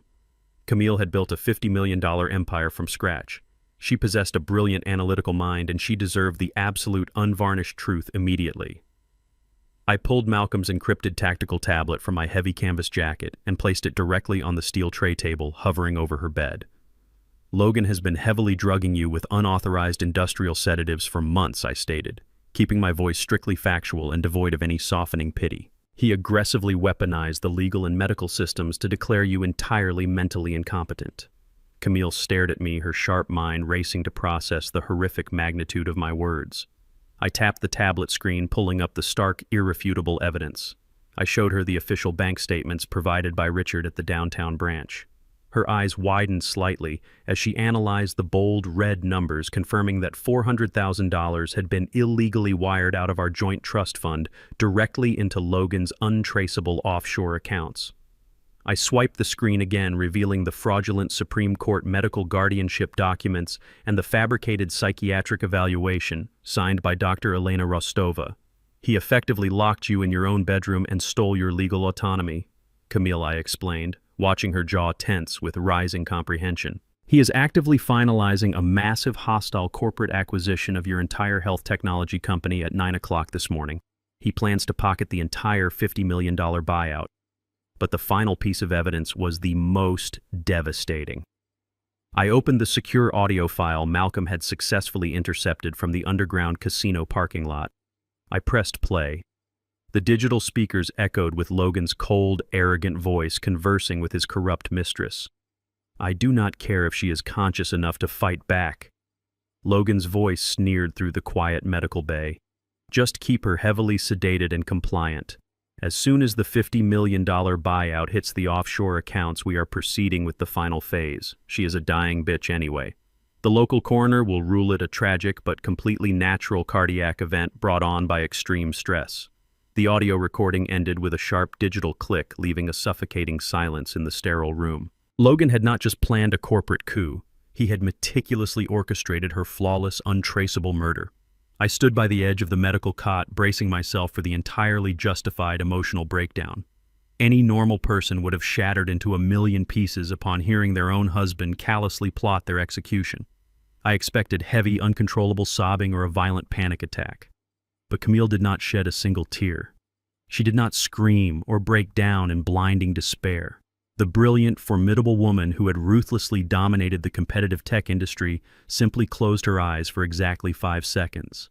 When she opened them again, the lingering physical weakness had completely vanished. Her dark eyes had hardened into twin blocks of absolute razor-sharp ice. The profound betrayal did not break her spirit. It instantly forged her anger into a lethal, highly focused weapon. She looked down at the complex network of medical tubes taped securely to her bruised arms. "Dr. Eris," she commanded, her voice suddenly ringing with the unmistakable authoritative cadence of a powerful chief executive officer. "Remove these intravenous lines from my arms immediately." Eris stepped forward, his brow furrowing with genuine medical concern. "Camille, your physical system has just endured a massive aggressive chemical detox," he cautioned gently. "Your internal organs are under severe stress and your blood pressure is still dangerously volatile. You are severely dehydrated and you need at least 48 hours of continuous supervised rest." Camille did not even blink. She reached over with her good hand and grabbed the thick plastic tubing connecting the needle to the dialysis machine. Her grip was shaking slightly from muscle fatigue, but her absolute determination was terrifyingly clear. "If you do not remove this needle in the next 3 seconds, doctor, I will rip it out of my own vein and bleed all over your pristine floor," she stated, her tone entirely devoid of any bluffing. "I have a $50 million company to protect and a severely overdue corporate firing to execute. I will not do either of those things while chained to a hospital bed like a helpless victim." Eris looked at me, seeking guidance. I gave him a short, definitive nod. I knew my daughter better than anyone. There was no stopping her now. Eris sighed heavily and swiftly removed the medical tape, pulling the sharp needle safely from her bruised vein and applying a tight pressure bandage. Camille swung her bare legs over the edge of the elevated medical cot. Her bare feet hit the cold, sterile tile floor. Her knees buckled instantly under her own frail weight, but I was already there, catching her securely by the shoulders before she could fall. She leaned heavily against my broad chest, taking a deep, ragged breath to steady her spinning head. She pushed herself upright, locking her joints and standing tall despite the severe physical exhaustion threatening to pull her back down. She looked at the cheap, thin, cotton medical gown they had dressed her in when we arrived at the clinic. She grabbed the flimsy fabric with a look of pure, unadulterated disgust. "Dad!" she said, her voice ringing with a cold, lethal clarity that made the hairs on the back of my neck stand up. "Get me a tailored suit, a black one, and find me a pair of heels. I do not care what you have to do or who you have to call to get them here in the next 20 minutes. We have a massive corporate board meeting to attend downtown, and we have the head of a miserable traitor to chop off in front of his new business partners." The hunt was officially on. The morning sun violently pierced the floor-to-ceiling glass windows of the sprawling corporate headquarters on the 40th floor. The executive boardroom was a masterclass in modern corporate intimidation, featuring a massive polished mahogany table and sleek ergonomic leather chairs. Sitting squarely at the head of the table, exuding absolute untouchable power, was Logan. He was wearing an immaculate charcoal gray Armani suit, his silk tie perfectly knotted, his hair styled with expensive precision.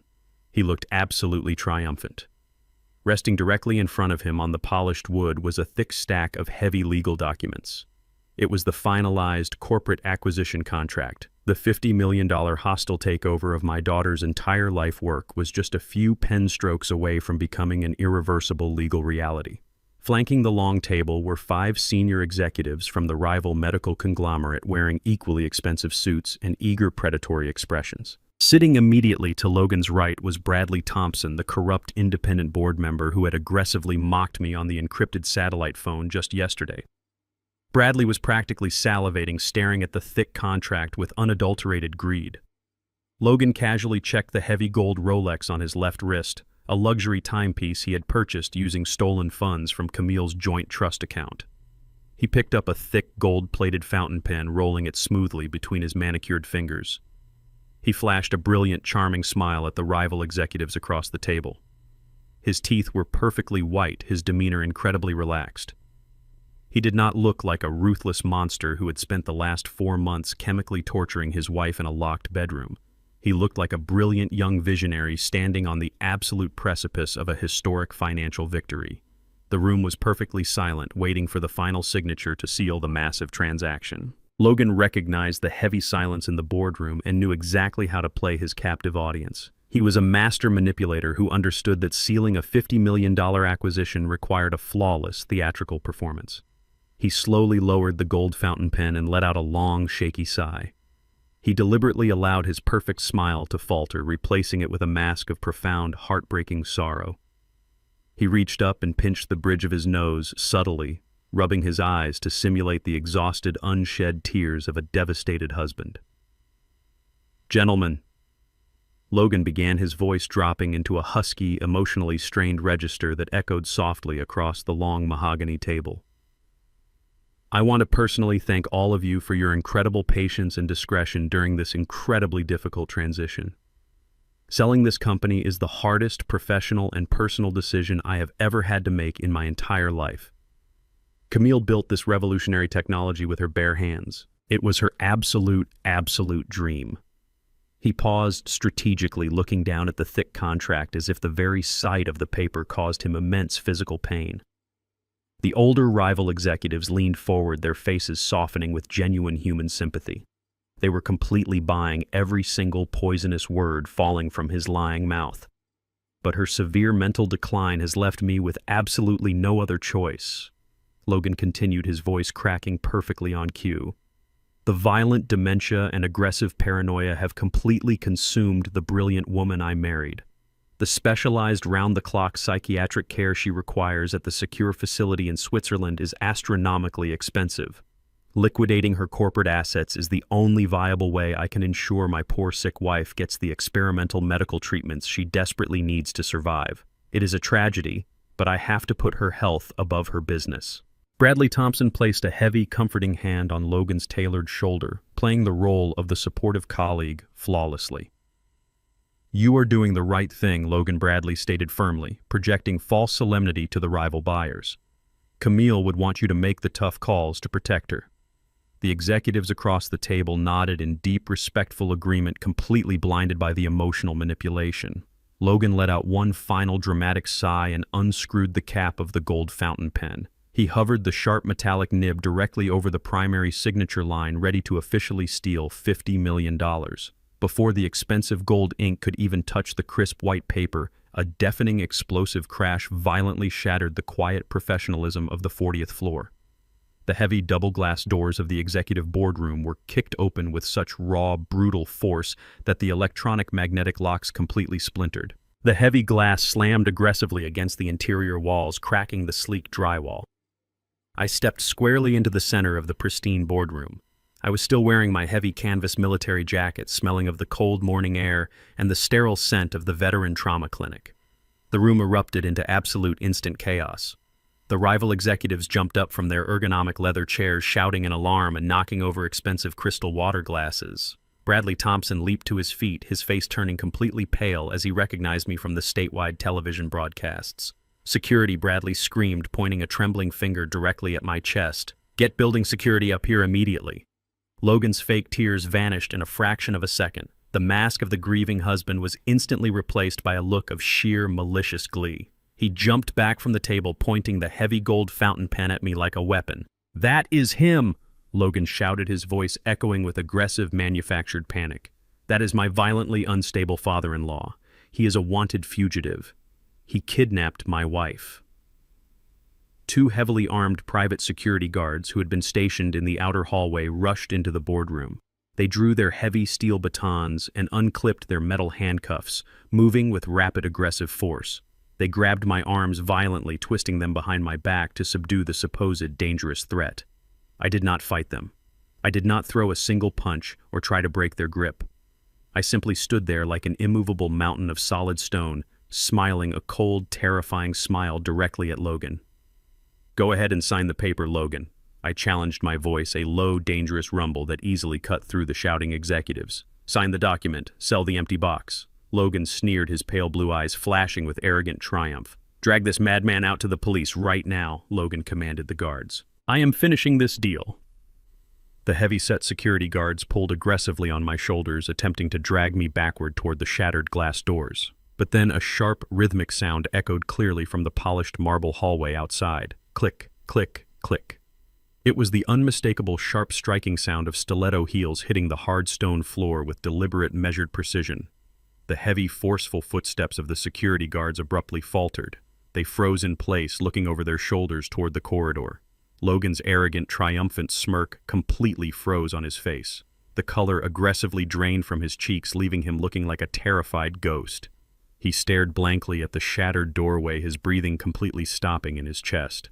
Camille walked slowly into the center of the devastated boardroom. She was wearing a perfectly tailored pitch-black designer suit that hung slightly loose on her severely depleted frame. She was undeniably gaunt. Her sharp cheekbones protruded visibly against her pale skin, showcasing the brutal physical toll of the 4-month chemical torture she had just endured. But her posture was absolute, unyielding steel. She stood incredibly tall, radiating a lethal, overwhelming authority that instantly suffocated every single man in the room.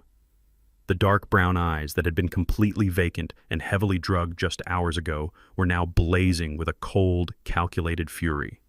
The entire chaotic boardroom dropped into a dead, paralyzed silence. The security guards immediately released my arms, stepping back in sheer confusion. The rival executives stared in absolute shock at the woman they had just been told was permanently locked away in a violent psychiatric ward. Logan's hand began to shake violently. The heavy gold fountain pen slipped completely through his trembling fingers. It hit the polished mahogany table with a loud, sharp clatter that echoed like a gunshot in the frozen room. The heavy gold fountain pen clattered against the polished mahogany table, echoing like a final death knell in the paralyzed boardroom. Logan stared at his wife as if he were looking at a terrifying, vengeful apparition returning directly from the grave. For a fraction of a second, his advanced calculating brain completely short-circuited. He realized with absolute, unadulterated horror that his flawless medical narrative was rapidly unraveling in front of 20 elite industry executives, and his incredibly lucrative $50 million payday was slipping right through his shaking fingers. But Logan was a master psychological manipulator who had spent his entire adult life talking his way out of catastrophic situations. He instantly recognized that his only chance to salvage this massive corporate acquisition was to lean heavily into his fabricated role as the devastated, loving husband. The color aggressively rushed back into his pale face as he forced a look of overwhelming, desperate relief. He practically leaped away from the heavy leather chair, rushing around the long table with his arms stretched wide open. "Camille," he gasped, his voice cracking with a perfectly manufactured emotional sob. "Oh my God, you are actually awake! The private doctors told me you were completely lost in a permanent state of severe psychosis." He was moving quickly, aggressively trying to smother her in a tight physical embrace. He wanted to aggressively restrict her physical movement, whisper a vicious threat directly into her ear, and quietly usher her out of the boardroom under the guise of urgent medical concern. I stood a few feet away, crossing my arms over my heavy canvas jacket, watching his pathetic, sickening performance unfold. He actually believed he could still gaslight an entire room of seasoned corporate sharks while silencing the brilliant woman he had spent 4 agonizing months chemically torturing. He expected Camille to be physically frail, medically confused, and entirely submissive to his domineering presence. He could not have been more catastrophically wrong. Logan lunged forward, fully intending to wrap his arms around her thin, emaciated frame to trap her. But Camille did not retreat a single inch. She did not cower or shrink away from her ruthless abuser. She planted her designer heels firmly onto the polished marble floor, anchoring her core with absolute iron resolve. She channeled every single ounce of her profound betrayal, every agonizing night locked in that dark, sterile bedroom, and every single drop of the 4-month chemical torture directly into her right hand. As Logan leaned in with his fake tears to grab her shoulders, Camille swung her arm with a blinding explosive velocity. A resounding bone-rattling smack violently cracked through the silent corporate boardroom. The sheer physical impact of the heavy slap was so incredibly fierce that it instantly shattered Logan's arrogant momentum. The brutal force caught him directly across the jaw, violently snapping his head to the side with a sickening crack. He lost his footing entirely, his expensive leather shoes slipping aggressively on the smooth marble floor. Logan crashed hard onto the ground, tumbling backward in a humiliating, chaotic heap. His immaculate charcoal gray suit crumpled and tore against the sharp edge of a heavy metal chair leg. The 20 senior executives and corrupt board members let out a collective synchronized gasp of pure, unadulterated shock. Bradley Thompson, the corrupt board member who had mocked me, jumped backward so fast he nearly tipped his own expensive leather chair over. I stood perfectly still, watching the incredibly satisfying physical destruction of my son-in-law's massive, unearned ego. Logan sprawled pathetically on the cold stone floor, holding his rapidly swelling jaw in absolute disbelief. A thick, dark line of bright red blood began to trickle slowly down his chin from a busted lower lip. He stared up at Camille, his eyes wide with genuine, raw, terrifying realization. "Do not ever put your filthy, murderous hands on me again," Camille commanded, her voice a low, lethal whisper that carried the terrifying weight of absolute corporate and personal authority. Camille did not spare him another second of her valuable time. She stepped right over Logan's trembling, sprawling body as if he were nothing more than a disgusting piece of garbage blocking her path to the head of the table. She walked with relentless, measured purpose directly toward the rival executives who were frozen in their seats. She reached inside the inner pocket of her sharp-tailored black blazer and pulled out a thick, heavy stack of clinical and financial documents. She raised her hand and slammed the heavy folder directly on top of the $50 million acquisition contract. The loud, aggressive thud made several rival executives visibly flinch backward. "Gentlemen," Camille announced, looking directly into the terrified, wide eyes of the lead purchasing executive. "Before any of you foolishly sign a massive $50 million check and commit to a hostile takeover, you might want to carefully review the verified toxicology reports of the chief executive officer you are supposedly buying out." She pointed a sharp, manicured finger at the top medical document displaying the stark laboratory results. "Right there is undeniable scientific proof that I have been systematically and intentionally poisoned with heavy industrial sedatives for 4 excruciating months by the man bleeding on your floor." She aggressively flipped to the next page, exposing the bold red numbers from the downtown private wealth bank. And underneath that severe medical evidence is a verified international wire transfer log. It proves conclusively that my husband has been actively siphoning hundreds of thousands of dollars into untraceable offshore shell accounts in the Cayman Islands. She placed both of her hands firmly on the edge of the polished mahogany table, leaning forward to deliver the ultimate devastating corporate blow. Her dark brown eyes pierced through the greedy corporate facade of every single man in the room, commanding absolute terrifying respect. Are you seriously planning to purchase a global health technology empire from a corrupt, desperate man who is actively trying to murder its founder and CEO to steal the profits? The lead rival executive turned a sickening shade of pale gray. The absolute magnitude of the massive legal and criminal liability he was about to step into crashed over him like a devastating tidal wave. He realized instantly that signing that fraudulent document would implicate his entire multinational conglomerate in a massive federal murder conspiracy and severe financial embezzlement. Without saying a single word, he reached out, grabbed the thick $50 million acquisition contract, and aggressively tore it completely in half, dropping the shredded pieces onto the table as if the paper itself were heavily radioactive. Seeing his massive, historic financial victory shredded into literal garbage, Logan completely snapped. His carefully crafted, charming corporate mask shattered into a million jagged, irreparable pieces. He scrambled up from the marble floor, his face twisted with raw, venomous, animalistic rage. He wiped the blood from his mouth, panting heavily like a cornered, desperate animal whose trap had just failed. "You cannot do this to me," Logan roared, spitting a thick glob of blood onto the pristine floor. "You think you can just walk in here and ruin my entire life? I am your legally wedded husband.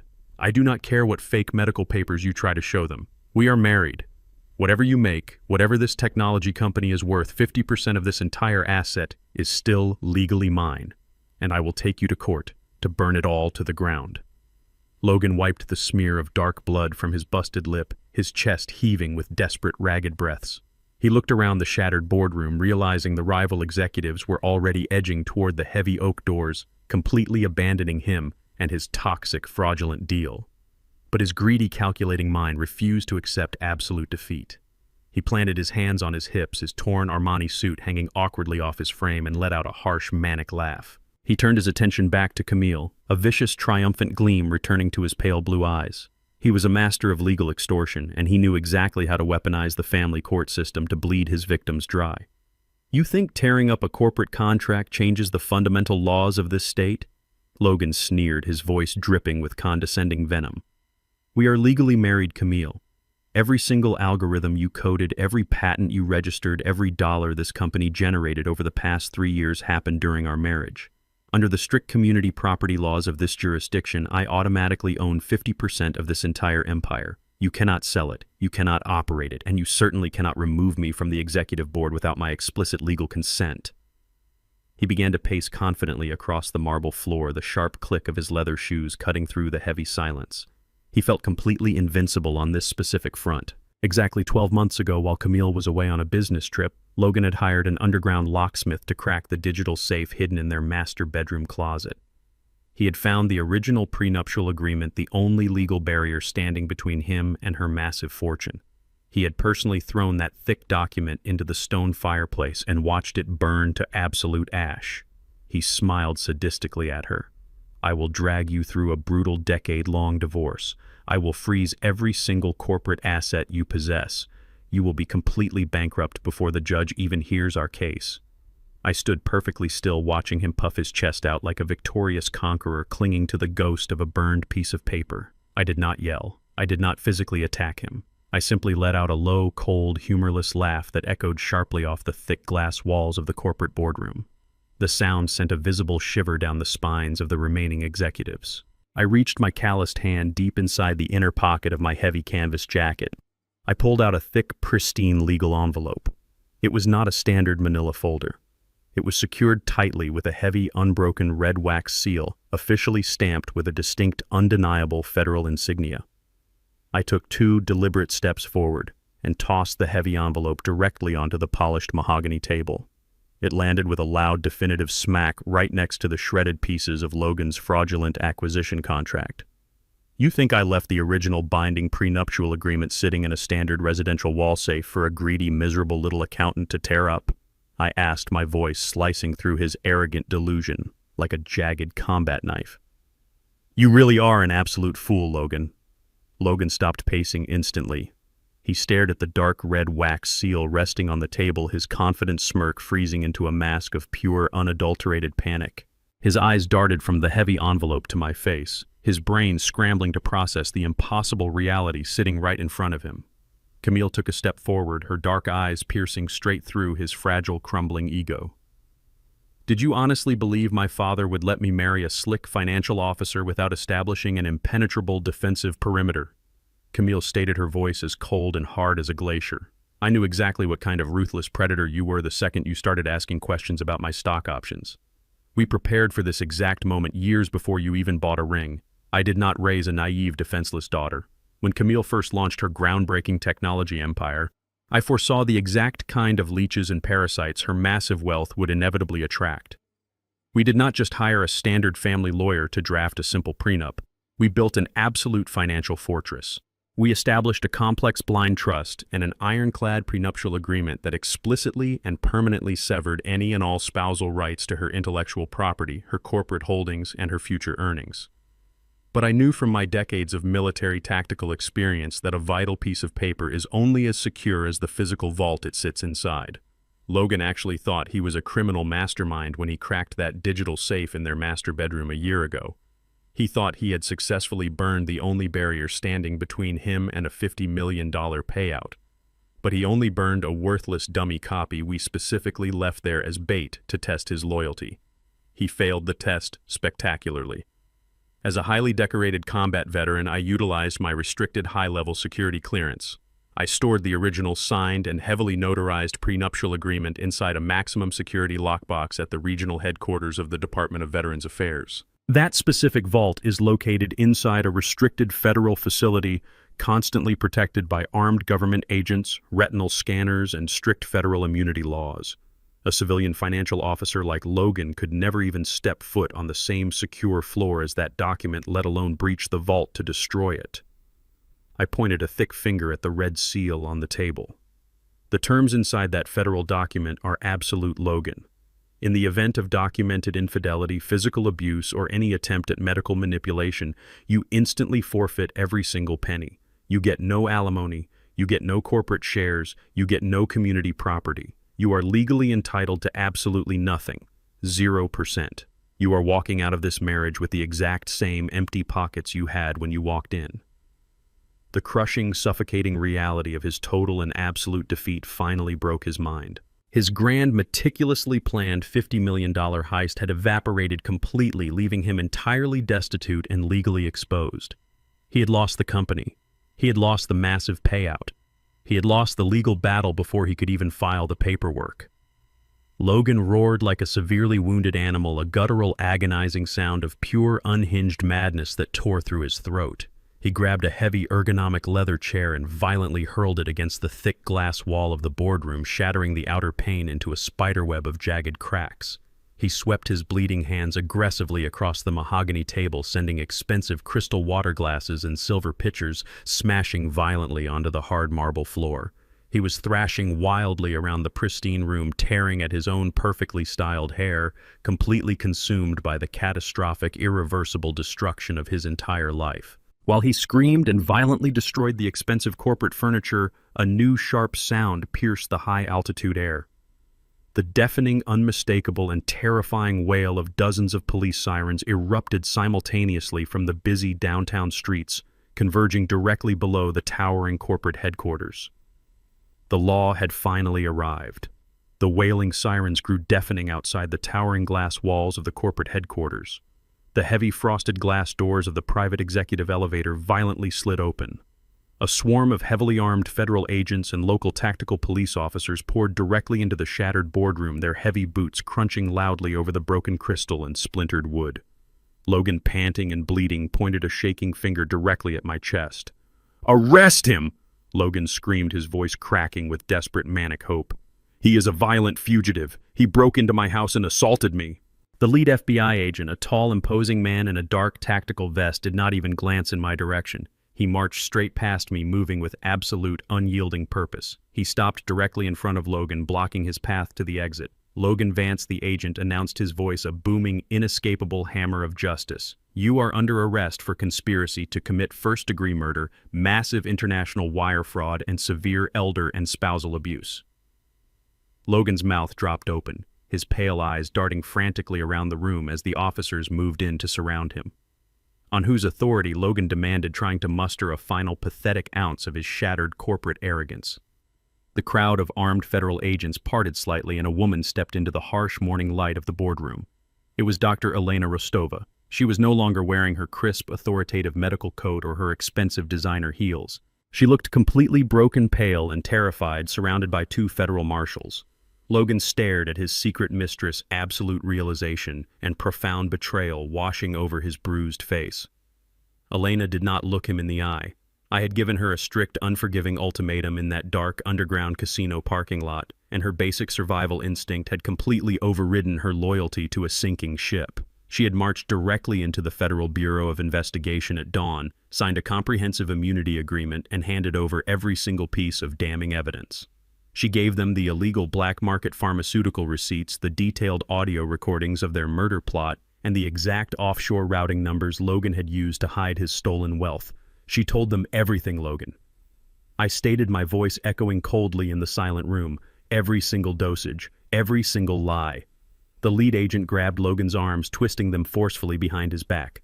The sharp metallic click of heavy steel handcuffs locking tightly around his wrists echoed like a final, absolute judgment. The cold steel bit into his skin, permanently chaining the arrogant financial officer to reality. As the agents yanked him forward, Logan's carefully constructed corporate facade entirely evaporated. The ruthless predator was instantly reduced to a pathetic, whimpering coward. He dropped heavily to his knees on the broken glass, sobbing uncontrollably. "Camille, please!" he wailed, tears and blood streaming down his face, completely abandoning his pride in front of the 20 elite industry executives who had just witnessed his total destruction. "I was desperate. I made a mistake. Do not let them take me. I am your husband." He was dragged aggressively across the polished marble floor, his expensive torn suit wiping up the spilled water and blood, screaming for mercy from the brilliant woman he had spent 4 months trying to execute. Camille stood perfectly still, her dark eyes entirely devoid of pity, watching the trash being physically removed from her pristine building. The heavy elevator doors slammed shut, cutting off Logan's pathetic screams. The heavy silence that followed was completely suffocating. Camille slowly turned her razor-sharp gaze toward the far end of the long mahogany table. Bradley Thompson and the 2 other corrupt board members who had actively conspired with Logan were sweating profusely, their faces entirely devoid of color. Camille leaned forward, planting her hands firmly on the table. "You greedy, miserable parasite sold me out for a golden parachute," she stated, her voice vibrating with lethal, unyielding authority. "You have exactly 30 seconds to grab your briefcases and clear out of my building before I instruct these remaining federal agents to arrest you for active complicity in corporate espionage. Your shares are permanently voided. You are finished." The 3 powerful men scrambled out of their ergonomic chairs like terrified rats fleeing a sinking ship, running frantically toward the emergency stairwell without saying a single word. 3 months later, the crushing wheels of the criminal justice system delivered the absolute final blow. The grand federal courtroom was packed to capacity with eager journalists, industry insiders, and horrified onlookers. I sat in the front row wearing a tailored charcoal suit, watching the absolute destruction of the monster who tried to break my family. The trial was incredibly brief. The federal prosecutors possessed an insurmountable mountain of evidence. They played the audio recordings of Logan coldly planning Camille's lethal injection. They displayed the fraudulent medical documents and the extensive offshore financial ledgers.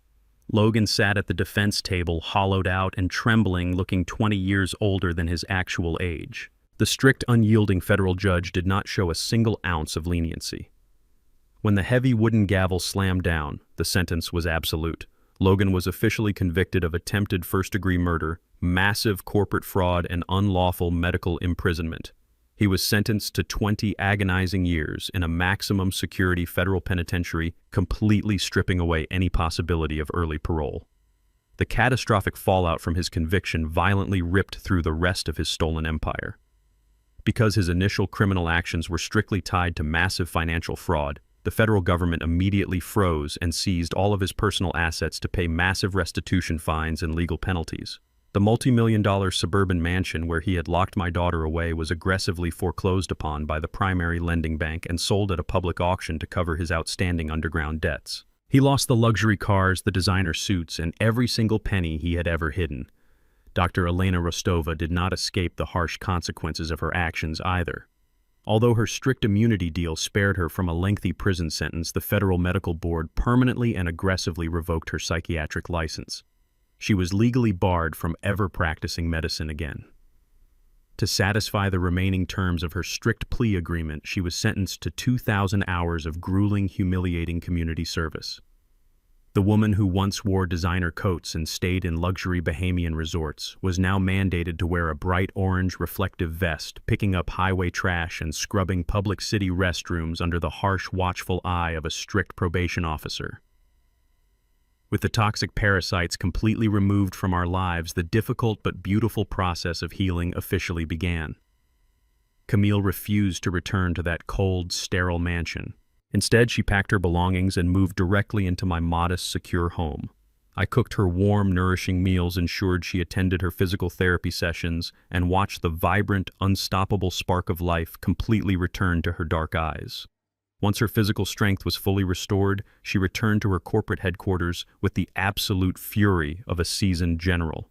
She completely restructured the entire executive board, promoting loyal, innovative engineers and permanently blacklisting anyone connected to Logan's toxic regime. The major financial markets responded incredibly well to her aggressive, transparent leadership. Within 6 months, the core diagnostic technology launched globally, and the overall valuation of her company skyrocketed, doubling to over $100 million.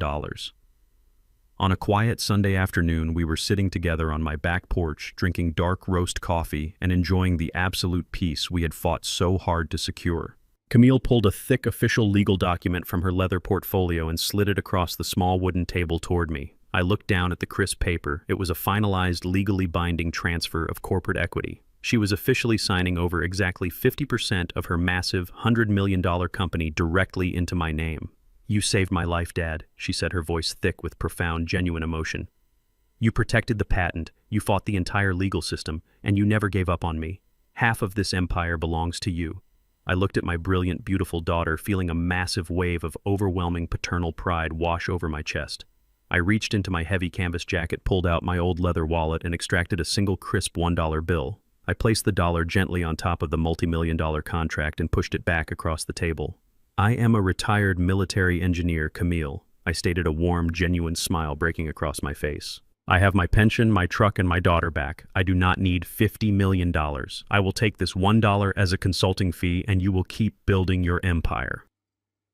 The bright morning sun filtered softly through the thick oak trees lining my quiet street, casting long, peaceful shadows across the wooden porch. I sat in my favorite worn armchair, the familiar weight of my old hunting rifle resting across my lap. The sharp metallic scent of gun oil mingled perfectly with the rich, bitter aroma of the black coffee steaming in my favorite ceramic mug. I methodically ran a clean cloth down the polished barrel of the rifle, my calloused hands moving with the slow, deliberate precision of a man who finally has absolutely nothing to rush for. The chaotic, deafening sirens, the blinding, sterile hospital lights, and the aggressive corporate battles felt like a distant, fading nightmare. The heavy iron door of a federal penitentiary had slammed permanently shut on the monster who tried to destroy us, bringing a profound, absolute silence back into my life. I looked up from my work, hearing the smooth purr of a high-performance engine starting up in the driveway. Camille stepped out of the front door looking absolutely radiant. She was wearing a sharp, tailored navy blue suit, her dark hair pulled back into a fierce, elegant style. The hollow, sickly pallor Logan had inflicted upon her was completely gone, replaced by the vibrant, unstoppable energy of a woman who had walked through literal hell and emerged forged in pure titanium. She flashed me a bright, genuine smile, her dark eyes sparkling with raw ambition as she tossed her expensive leather briefcase onto the passenger seat of her sleek new car.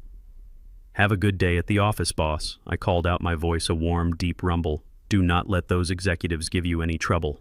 She laughed, a rich, melodic sound that instantly healed the last remaining scars in my chest. "They would not dare, Dad," she replied, opening the driver's side door.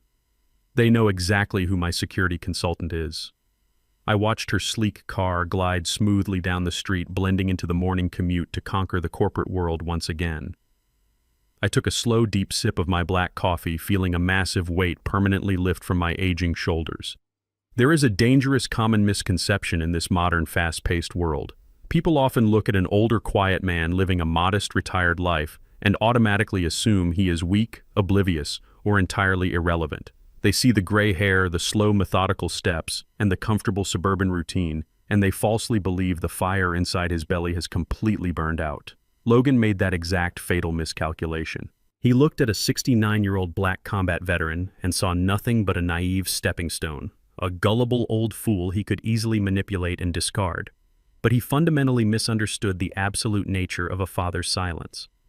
My silence was never born of ignorance or submission. It was the calculated, disciplined observation of a soldier constantly scanning the perimeter for incoming threats. A father does not stop being a fierce protector just because his daughter grows up, becomes wealthy, and puts on a designer business suit.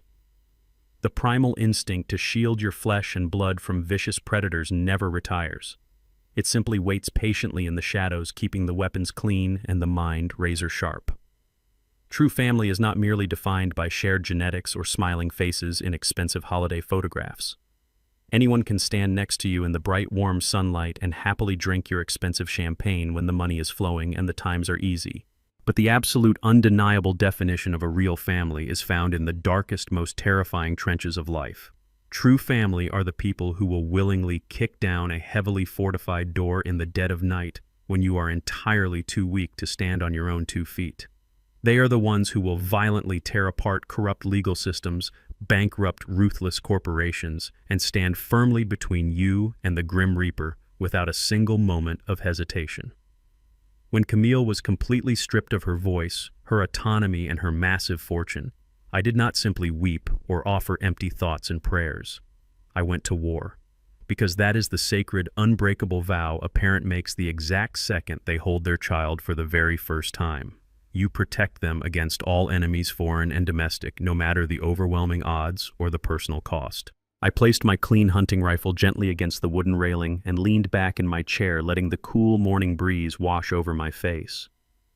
The brutal journey we just survived taught me a profound, unyielding lesson about the strict boundaries of human compassion. Kindness is a beautiful virtue, but it is absolutely not a universal currency meant to be spent on just anyone. Kindness is a sacred gift that should never under any circumstances be extended to predators who actively mistake it for crippling weakness. Logan and his corrupt mistress looked at our family's unconditional love and saw only a highly profitable vulnerability to be aggressively exploited. They weaponized the sacred bonds of marriage and the inherent trust of family, transforming them into sharp, lethal weapons of profound betrayal. But the universe has an incredibly strict and unforgiving accounting system. Those who ruthlessly exploit family ties, who manipulate the vulnerable for greedy financial gain, will always eventually pay the highest, most devastating price imaginable. Logan wanted $50 million and a luxurious escape to the Swiss Alps.